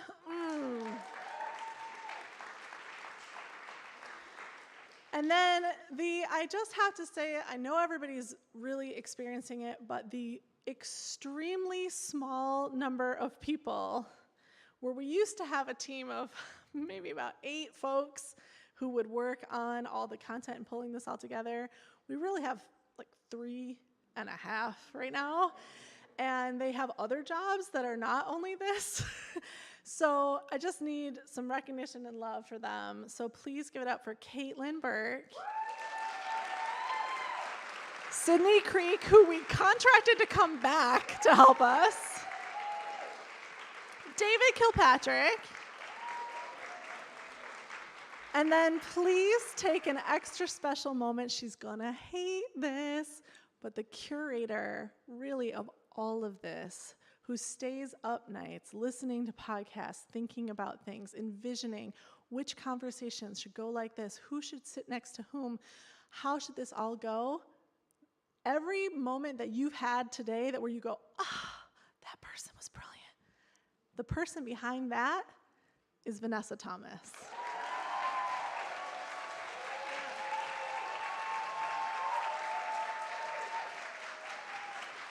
Yes, yes. I know she's gonna kill me, but I don't care. It's important. Yes, mama. Okay, great. All right, thank you. And that also prevented me from fanning out on J period. He doesn't need to hear all that. Okay, at this time, let's welcome back to the stage our 6 Citizen Artist Fellows, as well as Lisa Richards-Toney, to discuss the future of their work in arts and social change.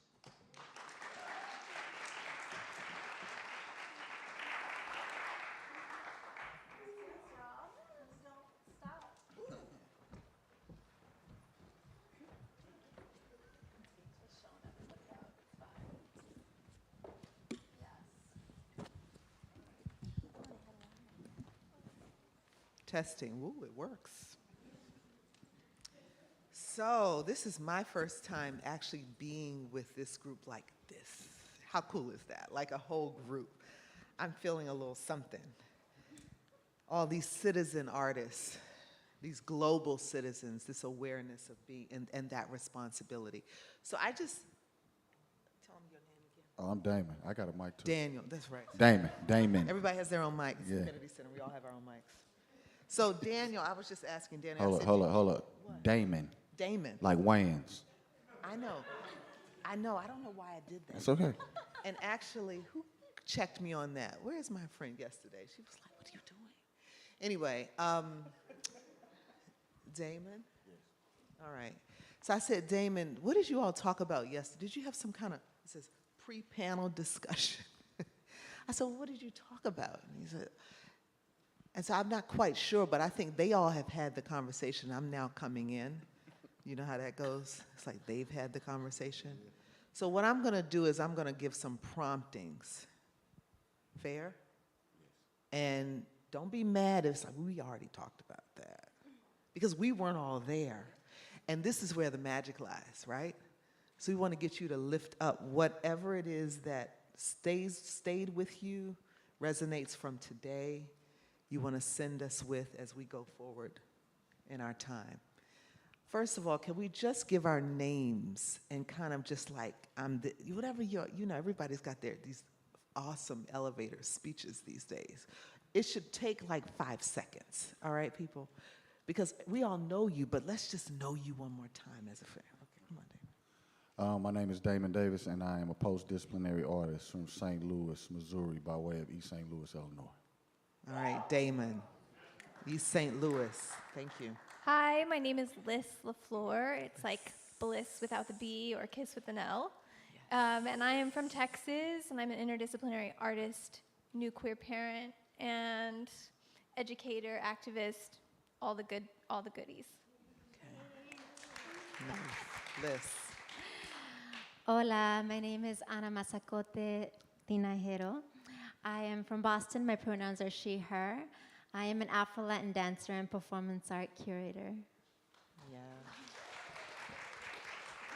My name is Black Benatar, AKA Beatrice L. Thomas. I am the daughter of Beatrice Denifield and the daughter of Percy Thomas. They are here. So that's my tidbit, as well as my loving partner. I have 4 dogs. I am a interdisciplinary artist of non-specific medias, but I think I just want you to know that I am a dog lover. My name is Anthony Torres. I'm the proud father of 2 little girls, 2 dogs, and 2 turtles. I don't have anything to do with where I'm here. I'm sorry. Don't forget about the turtles, because we're going to talk about those, Anthony. Okay. You remember Yes. at dinner when we talked about That's the turtles? right. We'll bring that conversation to this. Yeah. Mr. Green and Don Pedro. That's the names. So Mr. Green and Don Pedro are going to have their chance on stage today. Yes. I'll just add that I'm a performing artist. You can add whatever you want. Located in South Florida, born in Brooklyn, New York, raised in Utica, New York. No one knows what that is. Oh, okay. And writer, administrator, performer, just everything with my theater company, Combat Hippies. Hola, también. My name is Jan Sevilla, and I am a Mexican immigrant, recent citizen, U.S. citizen now, and so proud to have that background, and also thanking my new home, my new country, and I adore this group. This has been my rock, as well as my partner and my family during the pandemic, challenging and motivating me to do better every day, and also reminding me that we are not alone and that we're a community. I am a socially engaged artist and civic design consultant, and what that means is just trying to think in a crazy way on how can we apply art to engage with the community to build better cities. So that's what I'm doing right now. Yeah, you all sound very citizen-like, good citizens. I mean, the work is phenomenal. I'm Lisa Richards-Toney. I'm the president and CEO of APAP. And a lot of what my job is, when I'm doing it really well, is like listening to the field, to the artists, to the citizens, and trying to make sure that our work is truly in service to what you're trying to do now and in the future. So I've been doing that, and I'm so happy to be here with you in this fellowship. Thank you for allowing me to be here. So I said I was going to start with the turtles, and you're probably like, she's nuts. But let me tell you, so we were at dinner yesterday, and we got into this conversation about the turtles. And who else has a turtle? It's Adrian. Everybody, does anybody in the audience have a turtle? Oh, right, there you are. I can barely see up here. I need glasses. So we got to talking about turtles, and it's like, what are these turtles, and who are they, and why are they so relevant to this conversation? And you said something about teaching you how to slow down. See, I was going to go somewhere. And it was deep. We were talking about a lot of things, right? At this very, astute dinner, these turtles just took over. But how to slow down, and a lot of what I'm hearing, and maybe many of you here are hearing, is that desire and need to do just that. And what is it that we gain as artists, as people, when we actually slow down? And how can we be in better relationship with one another, with the planet? I could talk to you about slow touring and the climate crisis and why artists, we're the ones moving each other back and forth across borders all over town. What if we did it a little differently? It's our imagination. We actually can. And the mechanism to slow down has been provided to us. We got stopped, like halted, boom, boom, whether you wanted to slow down or not. But when we observe the turtle, talk to us about, what do you see? I really didn't expect to have this conversation here. It was deep yesterday, This so is deep. I'm just hoping it'll be deep today. So, this sounds so weird. The turtles remind me to be mindful and to slow down. They really, to me, they're like an external reminder, because my mind goes, and I'm always thinking about, no pun intended, what's next, but, what I need to do, what I need to get done, and they're just like a cool little external reminder of chill out. Like, you're good. You're good where you are now. You're good where you are now. Yes. That's kind of revolutionary when you think about it. Strivers, type A, being the best. We are, these are the best, right? But what are we losing when we're doing all of that? And one of the greatest, I think, learnings has been pick up all the things that you thought you were leaving behind, and you thought that that's where they belonged. Pick up your mental health. Pick up when, they used to say in the theater, don't come through these doors with all this, leave that at the door. Because when you get on this stage, we don't care about you fill in the blank. No more. We're actually making work about what we brought to the door. That is revolutionary. That's radical, right? But that's an act of imagination, and that's radical. So slowing down, and I think I was given this quote, Legacy Russell, okay? He says, slowness is a renegotiation of spatial desire.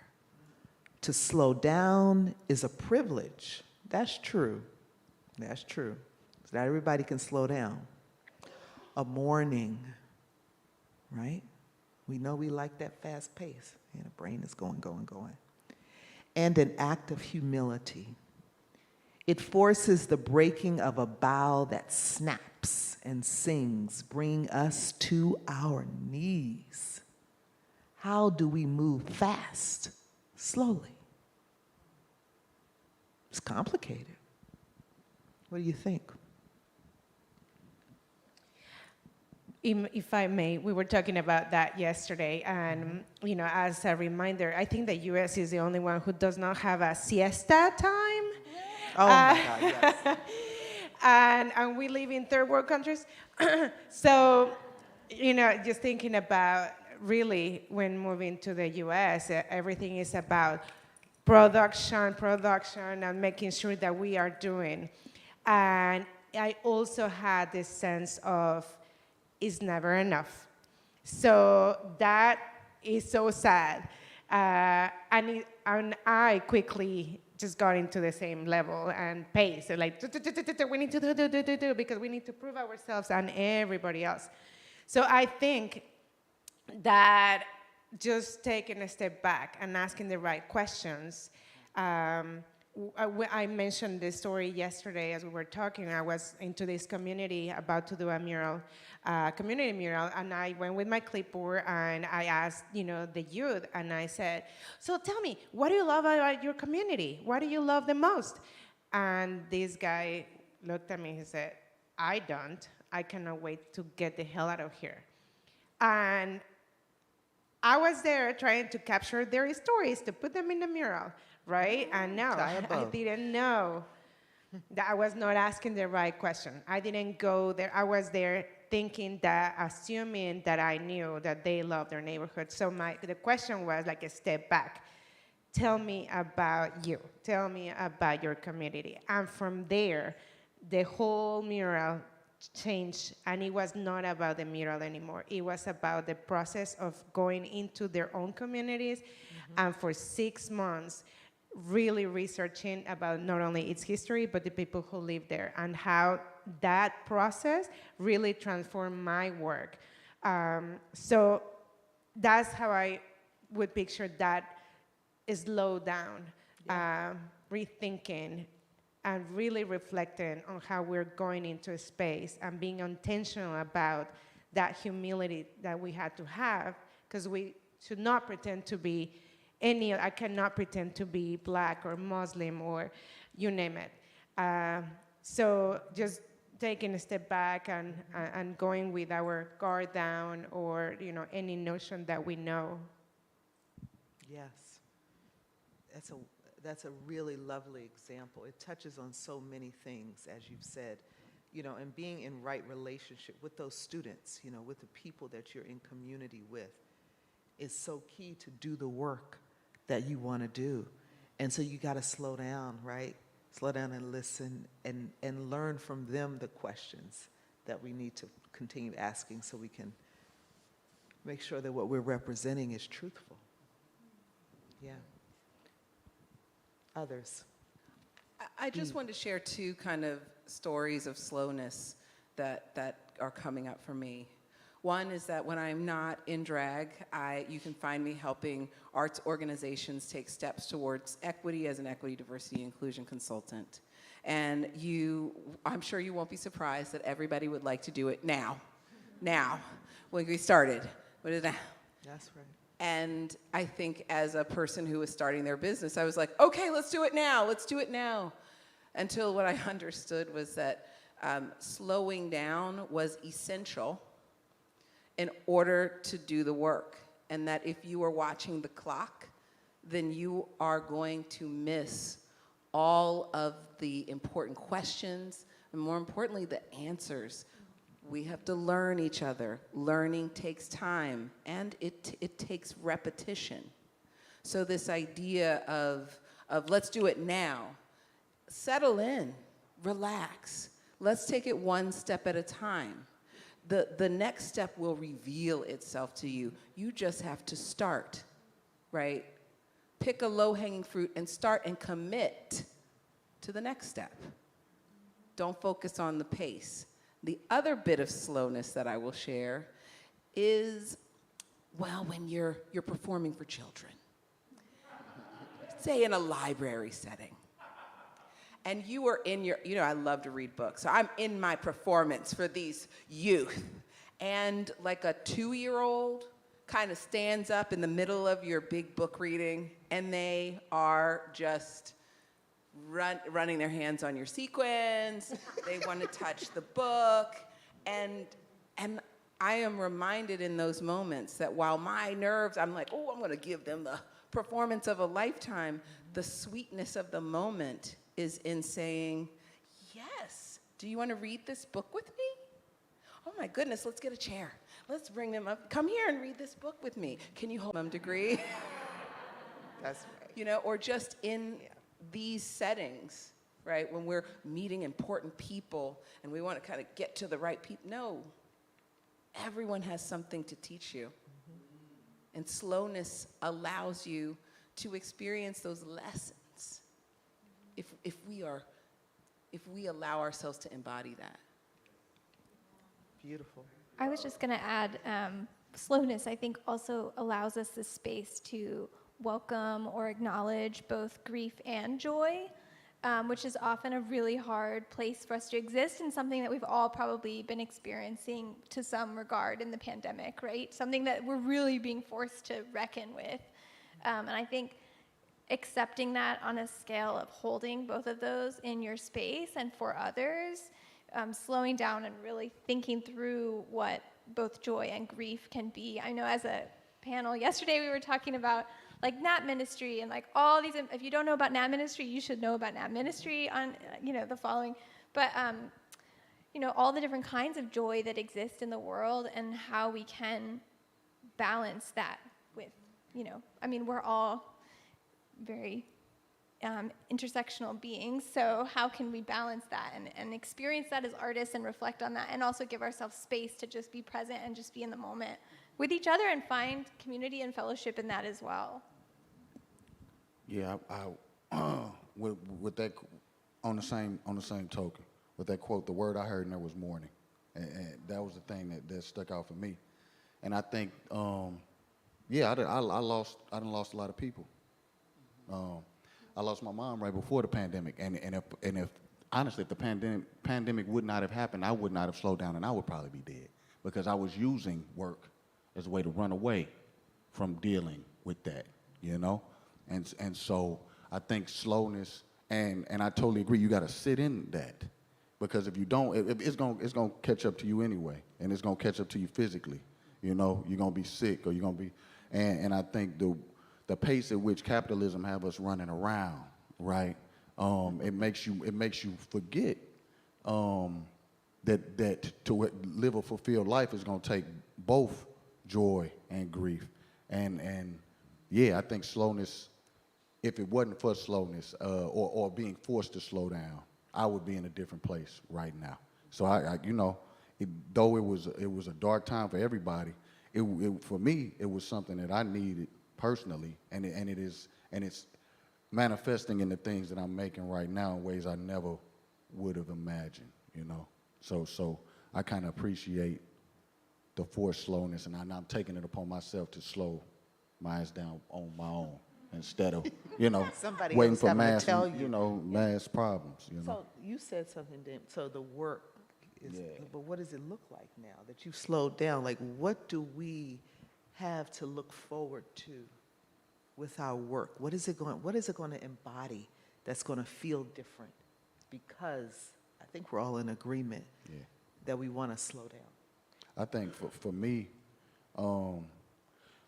you get caught up, people tell you a citizen artist, or or even people that don't know you, like, you get caught up in this idea that you're supposed to speak for everybody, right? And that you speak, like me personally, I make stuff for black folks, or I think I do, but I'm making it for me, and that's who I am, right? But you get caught up in the ego of thinking that you're gonna make some shit that's gonna change the whole world, right?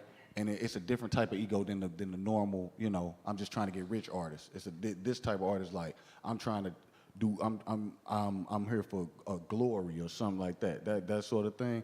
And I think my work was much more, not blanket, but it was like the experiences that I knew a bunch of other black people had, right? I knew it. I knew it because what I had been told that we was all going through. But that's somebody else told me that. You know what I'm saying? The messages that them was given to me, to saying that that's what we all supposed to be, or what we are. And now my work is much more personal about specific things that happen to me. And that's what I have learned is that touches people a lot more than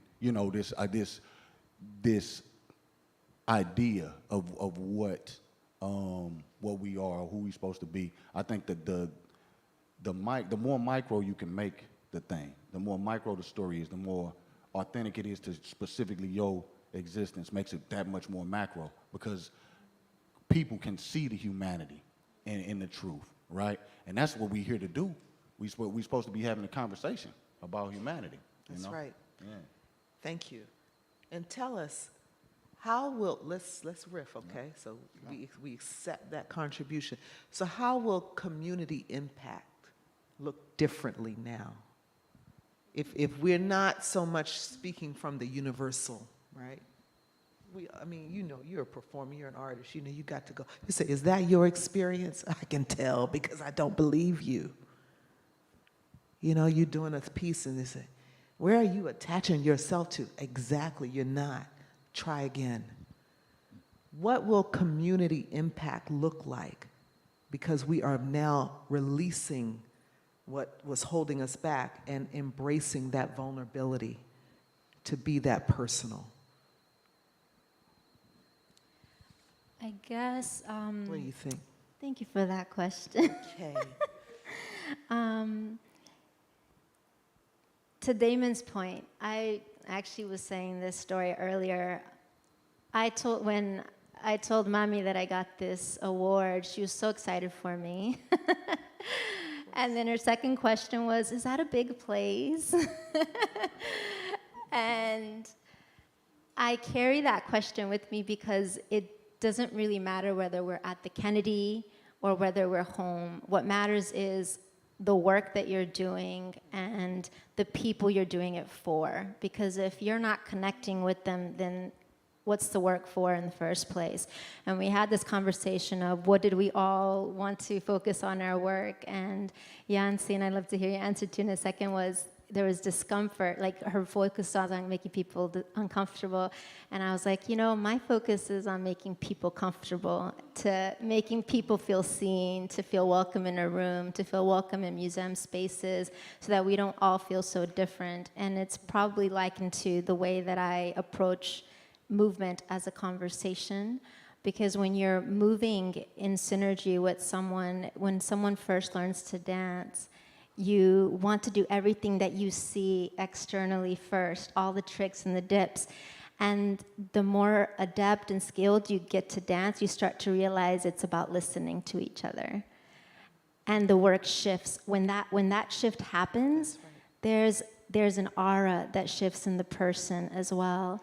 And the aura in the room can completely shift. And so the question is, can that work happen in tandem with community, so your work happens along with what that community is in need of, and you're meeting them where they need to be? I also would like to elaborate. I guess everybody, we are all thinking about the same lines, and throughout the entire day today and yesterday, it's about the individual stories and who is telling them and how they're being told. And I love this. I heard somebody first said this. If we don't recognize the past and acknowledge the atrocities and the injustices throughout, everywhere, we're not only deemed to repeat the past, but we are continuing it. So I believe the way to move forward, at least I guess for everybody, should be reckoning with the past and really trying to say all of our stories equally, and build, not on top of brokenness, but very intentional and being very present in the space where we're at and with the talents that we have to serve. Not our own, but the community. I'd like to make a comment about slowing down and going forward. Okay, the turtle's back. This is why he's the sweetheart of the group. The thing about slowing down is, okay, wait, let me rewind. In the production process for my show with my amazing artistic director, Teo Castellanos, down in Miami, who's like a big brother to me and a mentor, is that he would, whenever he felt there was a slight deviation from the vision or what we're working towards, he would stop us and say, why are you doing this? What's motivating you? As a human and as a character. He would always try to bring us back to remind us, and slowing down helps us make sure we're going in the right direction. And it was so powerful because I would be all in my head, my lines, oh, my kid, I got stuff to do. And he'd be like, no, here, pay attention. Slow down, turtle. Are you going where you want to go with this? And it was such an important reminder because it's easy to get lost in the lights. That's right. Easy to get lost in the light. So what's the work going to look like? Because we're not going to make it so easy to get lost in the light. What's the work going to look like? Who have we not heard from? B, tell us. I mean, my hope, my dream, my vision forward is that it looks like inquiry and invitation, right? That we're no longer, oh, I know about you and your community, but more, tell me about you and your community. Oh, that is fascinating. How do you find yourself in this space? How do you, inquiry, and also an invitation to try on an experience, try on a new thought, an invitation to learn. I represent in this moment non-binary queerness, and I want people to inquire. I have an invitation for you to become a part of my community, experience it. There's so much joy there, and I'm excited to share it with you. So I think about the future as understanding ourselves as intersectional beings. Every single person in this room is an intersectional being made of multiple narratives.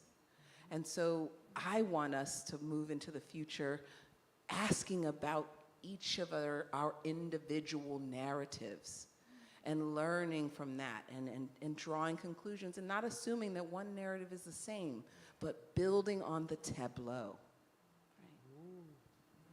Should we do a tableau?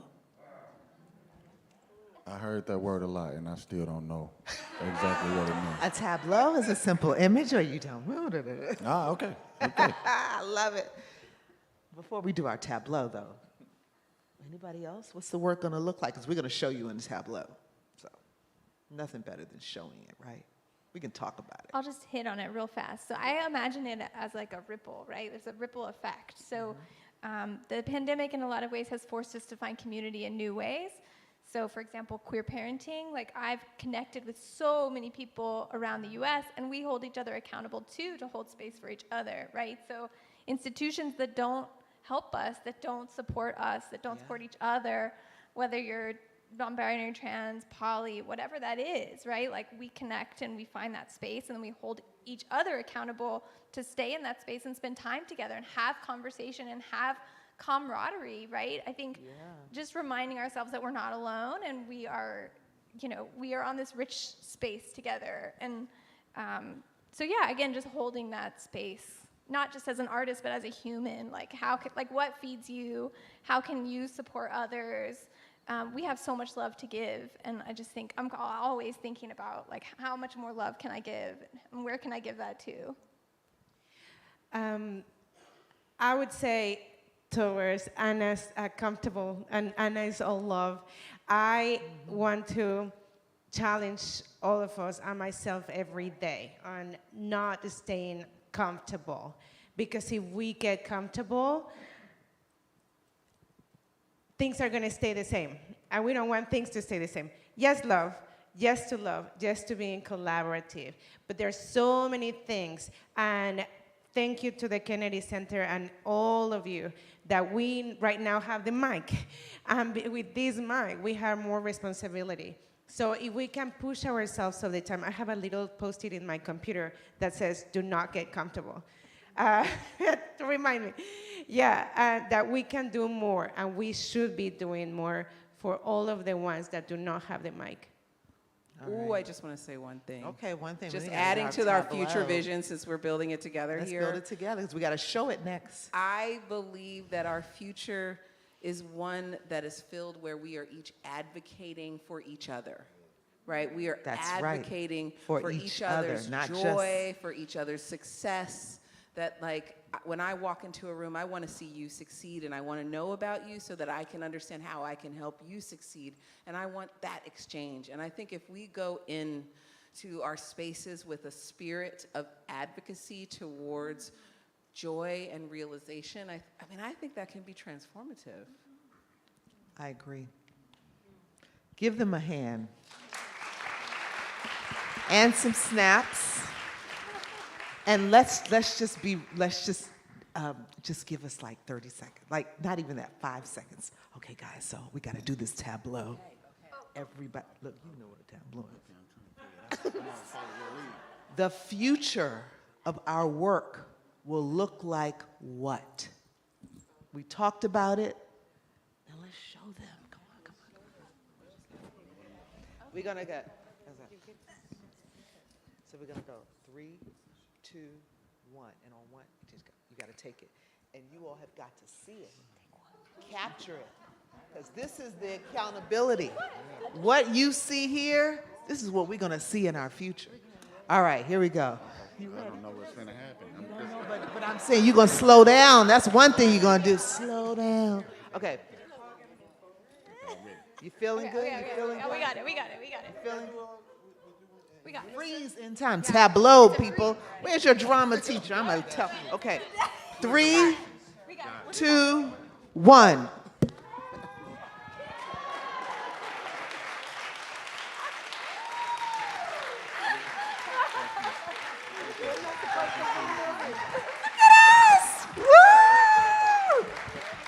All right, let's give them a hand. You guys are awesome. Thank you. It was so nice to meet each of you. Thank you for being here, for your wonderful work. And we can't wait to see everything that our citizen artists are going to do. Thank you. I used to be anti-tableau. I'm not going to lie. I'm a convert. Art said, baby. Thank you, Lisa. Thank you, Citizen Artist Fellows. Thank you, Lisa. You're awesome. Just love. Look at all this love. Oh my God, it's the most hugs I've had in 2 years. Don't tell anybody. Okay. I don't know what, I've totally lost my whole, hold on a second. Okay. Okay, and she's back. Okay, here are some things that are sitting with me because it's about to be your turn to think about things that are sitting with you, okay? So one of them is, we work in the arts education space, so that's supporting young people and all of the communities that support young people. So I'm thinking about how do we set the environment for fiery optimism and for school to be a place of home, like Selma mentioned, that as opposed to a cold educational experience, like Yvonne mentioned, that's life work. If we did just that alone, how do we set the stages for that? All right. I want to open this up a little bit. We want to think about what's next, right? Specifically for you. How do we take all this brilliance that we've been brewing and experiencing and folding in for the Schitt's Creek fans into action? Because you know how this is. Back in the days when we used to go to conferences all the time, remember that? I'd be like, oh, I love sitting in this and I love thinking about these things all the time. And then I go back and just like right back into the, get caught up in the current of my workflow and pace and everything. Now I know I'm going to slow down. Okay, great. So we have a couple mic runners. They're over there. And I want to know from you all, what are some of your big takeaways from today? What learnings are you going to carry forward into action? It can be personal, it can be professional. If you feel like sharing with us, please do. Some of your big takeaways from today, learnings that you're going to carry forward into action. What's next? Yeah, here's one right here, Sid. First here, and then you, okay?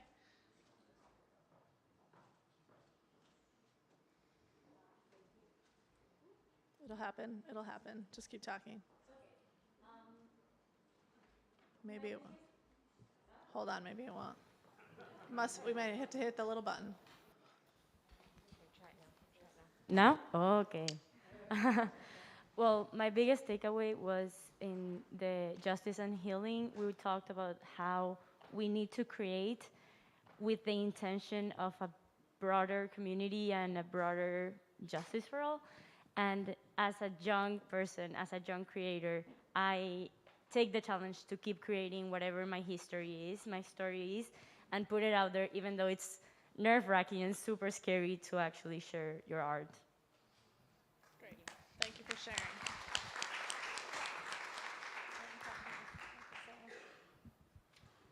Oh, I was in the same panel with her. It was very exciting the way the people were engaging in the community and actually putting their hands on the community and inviting the community to be engaged in it.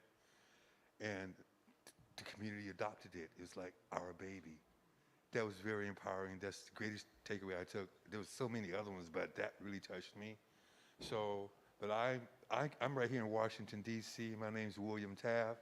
And I want you all to know we are this country, and we need to mobilize everybody to vote.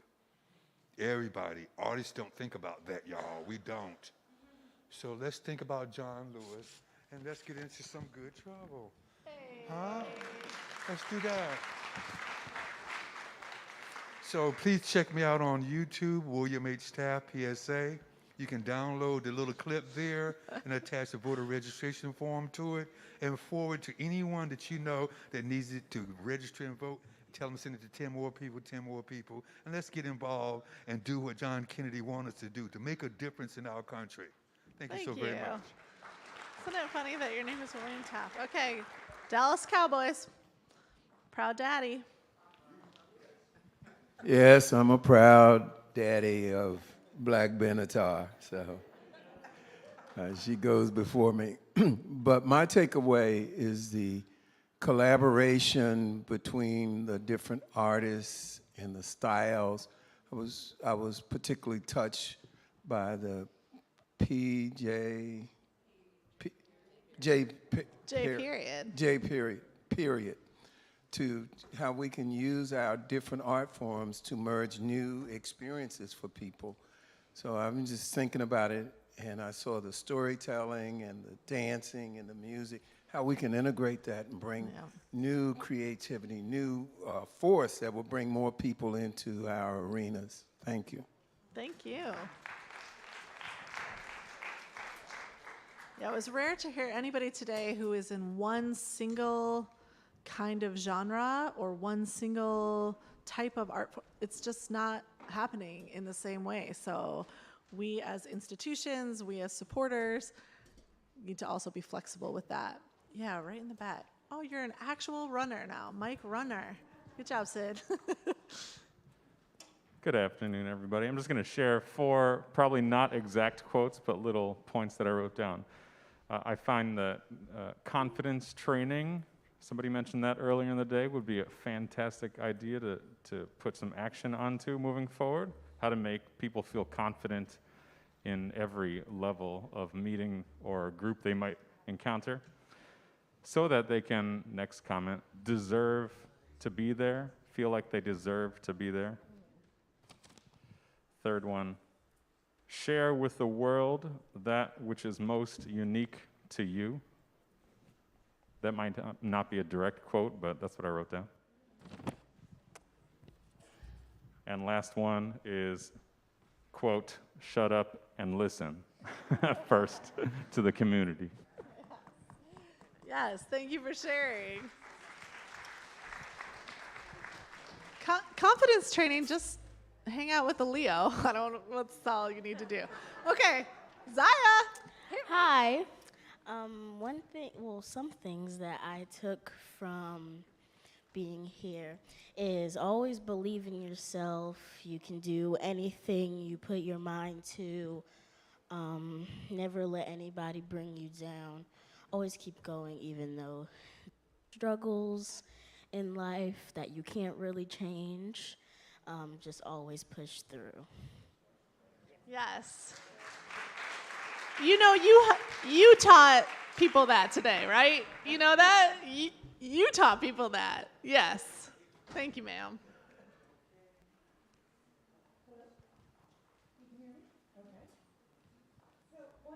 Biggest key takeaways that I learned today, and it's been so inspirational, was just seeing the authenticity of every single person who presented today.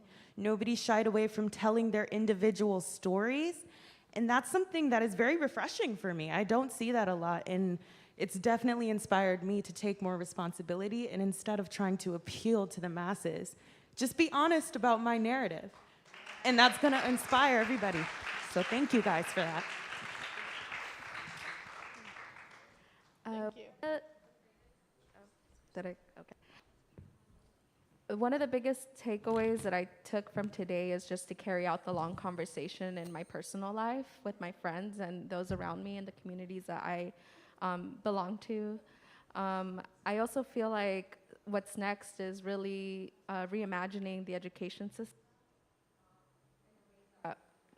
Allows us to really create environments that are specifically curated for every community. I think that was my upbringing, was a school that was very specific to the needs of every student, the families, and meeting where the families are at. So I can only imagine what that would look like in 2 years from now and 5 years from now if we really were to speak to every single student, go into every single classroom. If I had it my way, I always share this in meetings, is if I had it my way, I would go into every single school across the country to really witness what it is that is needed. And I think another big takeaway that I've been carrying with me and this space kind of reminded me of that is just your relationships are political. They really shape, you know, the politics around us shapes the environments and our belief systems and the resources and the access that we have. So just making sure that we are building community with those around us and that it's in reciprocity and embedded with love. Wow, yes. Hi there, good evening. I just wanted to say, every morning I pray, please God, open a door for me so I can open doors for others. I have a nonprofit that's been around a long time. I've been around a long time. And I'd like to get through past the gatekeepers. You know, we have good content. Some people never make it and they think they're not good, but they are good. They just couldn't get past the gatekeepers. They just couldn't get in the door. And today I feel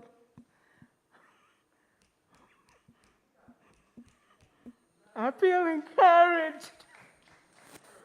I feel encouraged that I can get in so that I can open the door for other people. Recently we did a lot of work giving away books and encouraging Title I schools. I'm press. I worked for the Washington Post for 9 years. I couldn't get any press for helping students. No one was interested. I can't believe it. And I feel encouraged today. People who were coming up to me and asking me, how can I help you? And talking, all of the wonderful presenters today. Usually when you go somewhere and you try to talk to a presenter, they don't want to talk to you. Or they leave. Or they're not as open as they appeared to be when they were on stage. We didn't get that today. We didn't get it today. It was love. Thank you.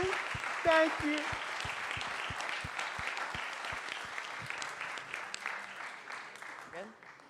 He's like, never mind. That took us out. That took us out. Thank you for sharing. Thank you. Come on, you can do it. Okay. Here we go. We have one. Hi. First off, I've said this to a lot of people, but thank you for letting me cry in joy today. I think many of us have been so just trying to get our spaces going again that we forget that we, as presenters and producers, are also a community that locally, regionally, nationally, just need to be there for each other. And to that point, as someone who's at a small venue, I think my takeaway is a word that wasn't said but always implied is incubator. I think we've gotten so large that we have, and so fast, that we haven't slowed down to incubate the next generation. Flyzai, you are the next generation, and you did it on your own, and I'm like, ooh, but that's too few. So my challenge, not just to myself, but to everyone here, slow down and incubate the next generation, because I'm gonna tell you, as a former school teacher, it's not happening anymore, guys. It's not, they don't care. They're just trying to get them out the door tested well. And so I would say, find the young ones. Don't wait till you're 47 to be an emerging artist. Let's get them emerging now. So incubate, incubate, incubate.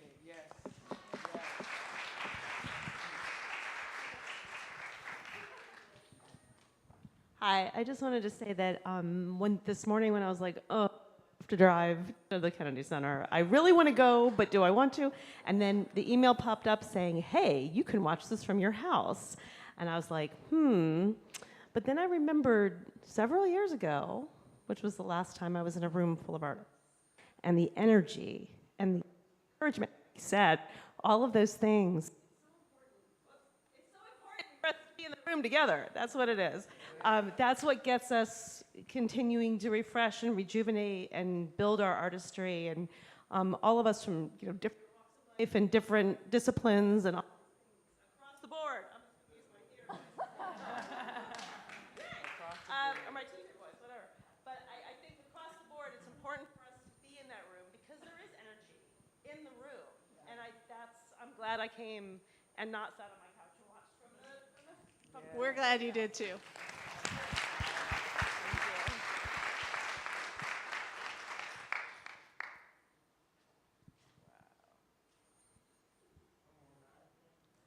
All right, I'm going to take us to the next chapter of this similar reflection, which is, this is a little bit,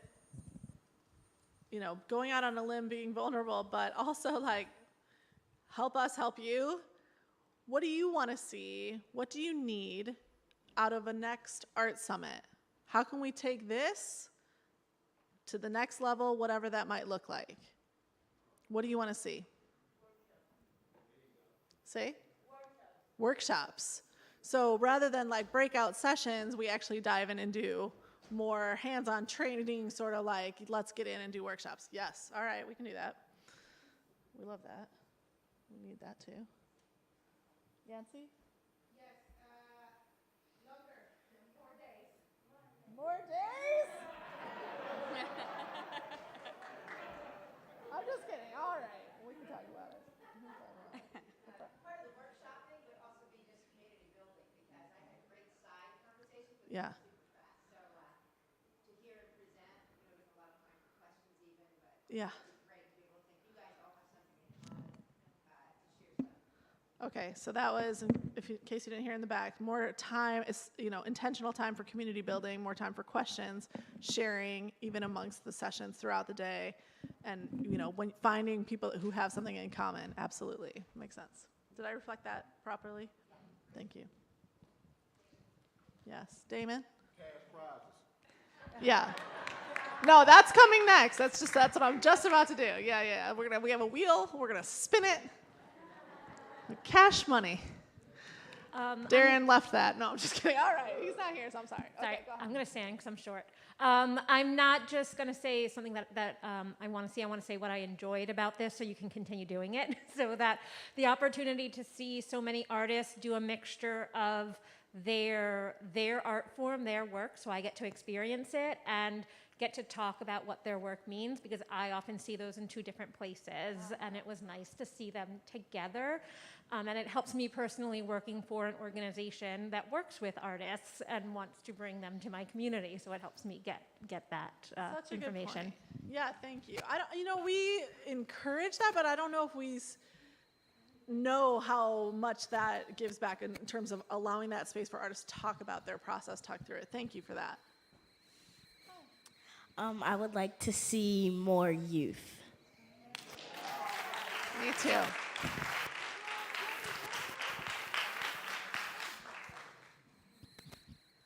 I will say the snacks were top notch, so thank you. Right. The sec- More snacks. That's just me. Okay, Italian American. Remember I told you. Same. I get it. So there we go. More pasta. Go on. Always. Sorry. That's the password for my wedding website. I'm not kidding. I'm not kidding. It's eat more pasta.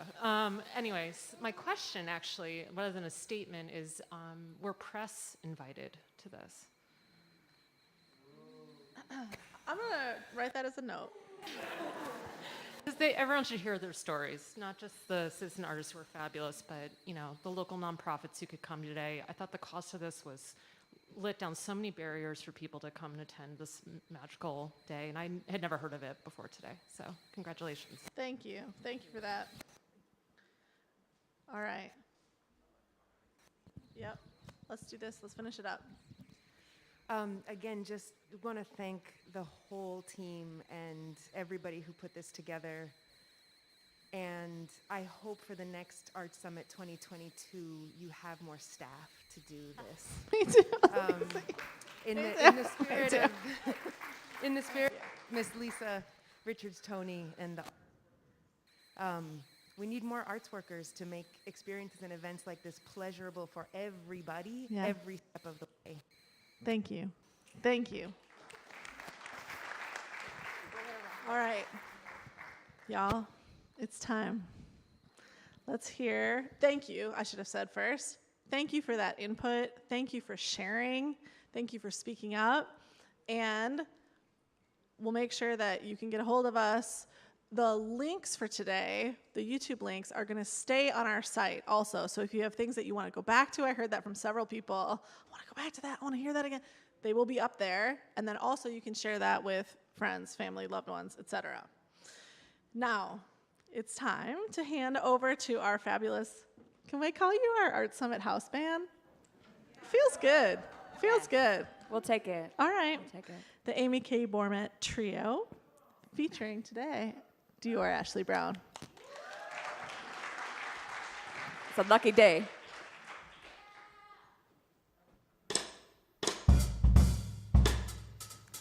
Angel Bethea on the drums. Give it up for Angel.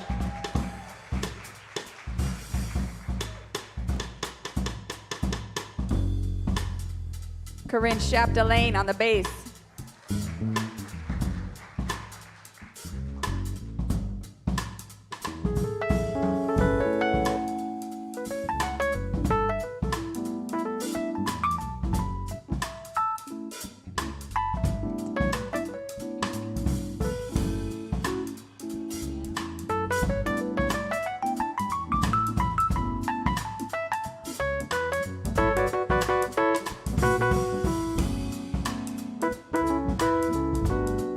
Art Summit 2020.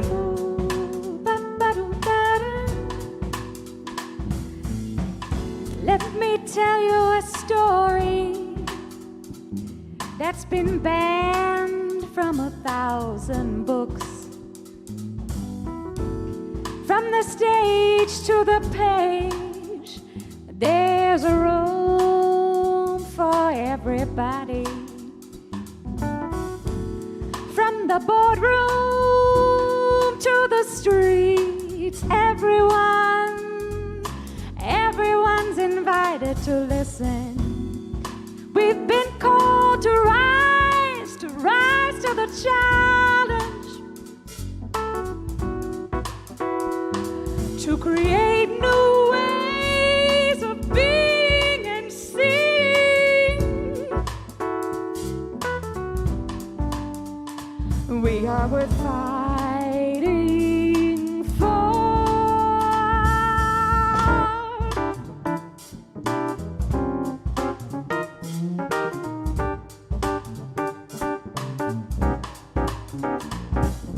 We can be free, what did you think about that?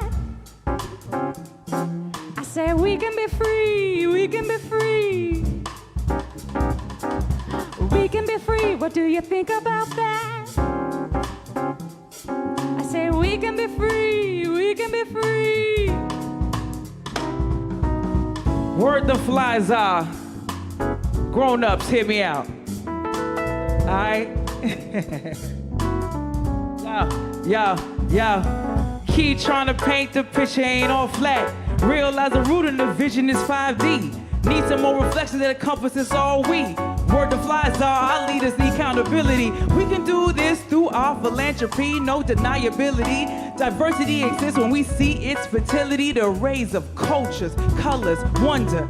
Yeah, gatekeepers, you must evolve and lead with love. Invite reciprocity, love and critique. All the needs are unique. I hear you, CC. We all in DC. To shift and make room. To shift and make room. To shift and make room. To shift and make room. To shift and make room. To shift and make room. To make a shift and make room. The land of the free. What's next for the land of the free?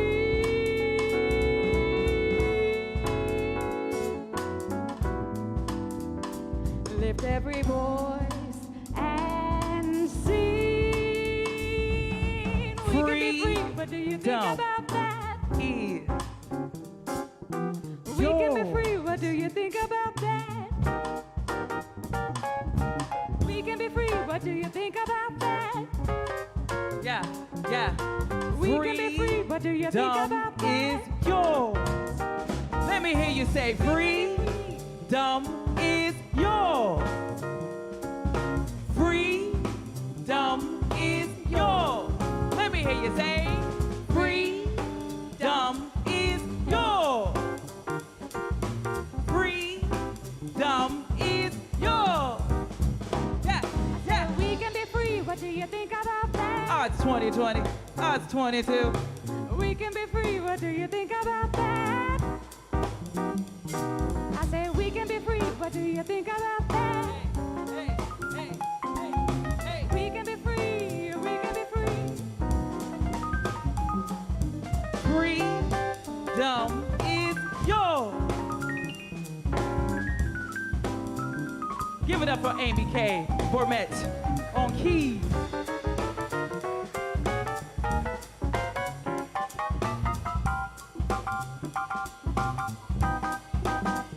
I say we can be free, what do you think about that? We can be free.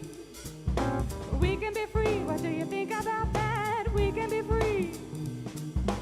Freedom is yours.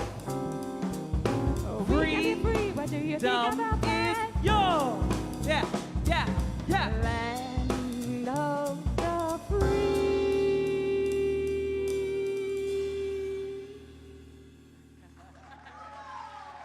Thank y'all. Amazing. Yeah, Dior Ashley Brown. Come on, y'all. Amy K. Bourmet Trio, Dior Ashley Brown. Y'all, thank you so much.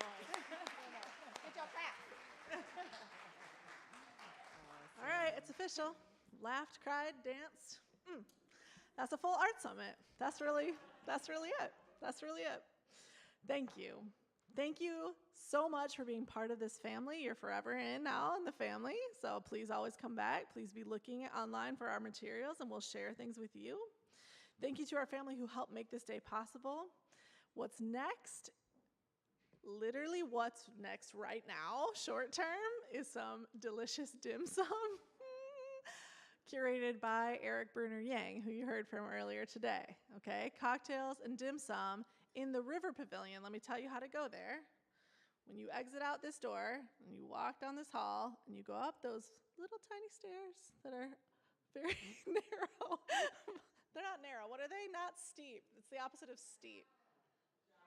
Shallow. Up those stairs and then around and out. And you walk there to the left and it's the River Pavilion. There will be people to help. It's a beautiful day out there, so please join us for some cocktails and some dim sum. Give a hand for everybody. Thank you.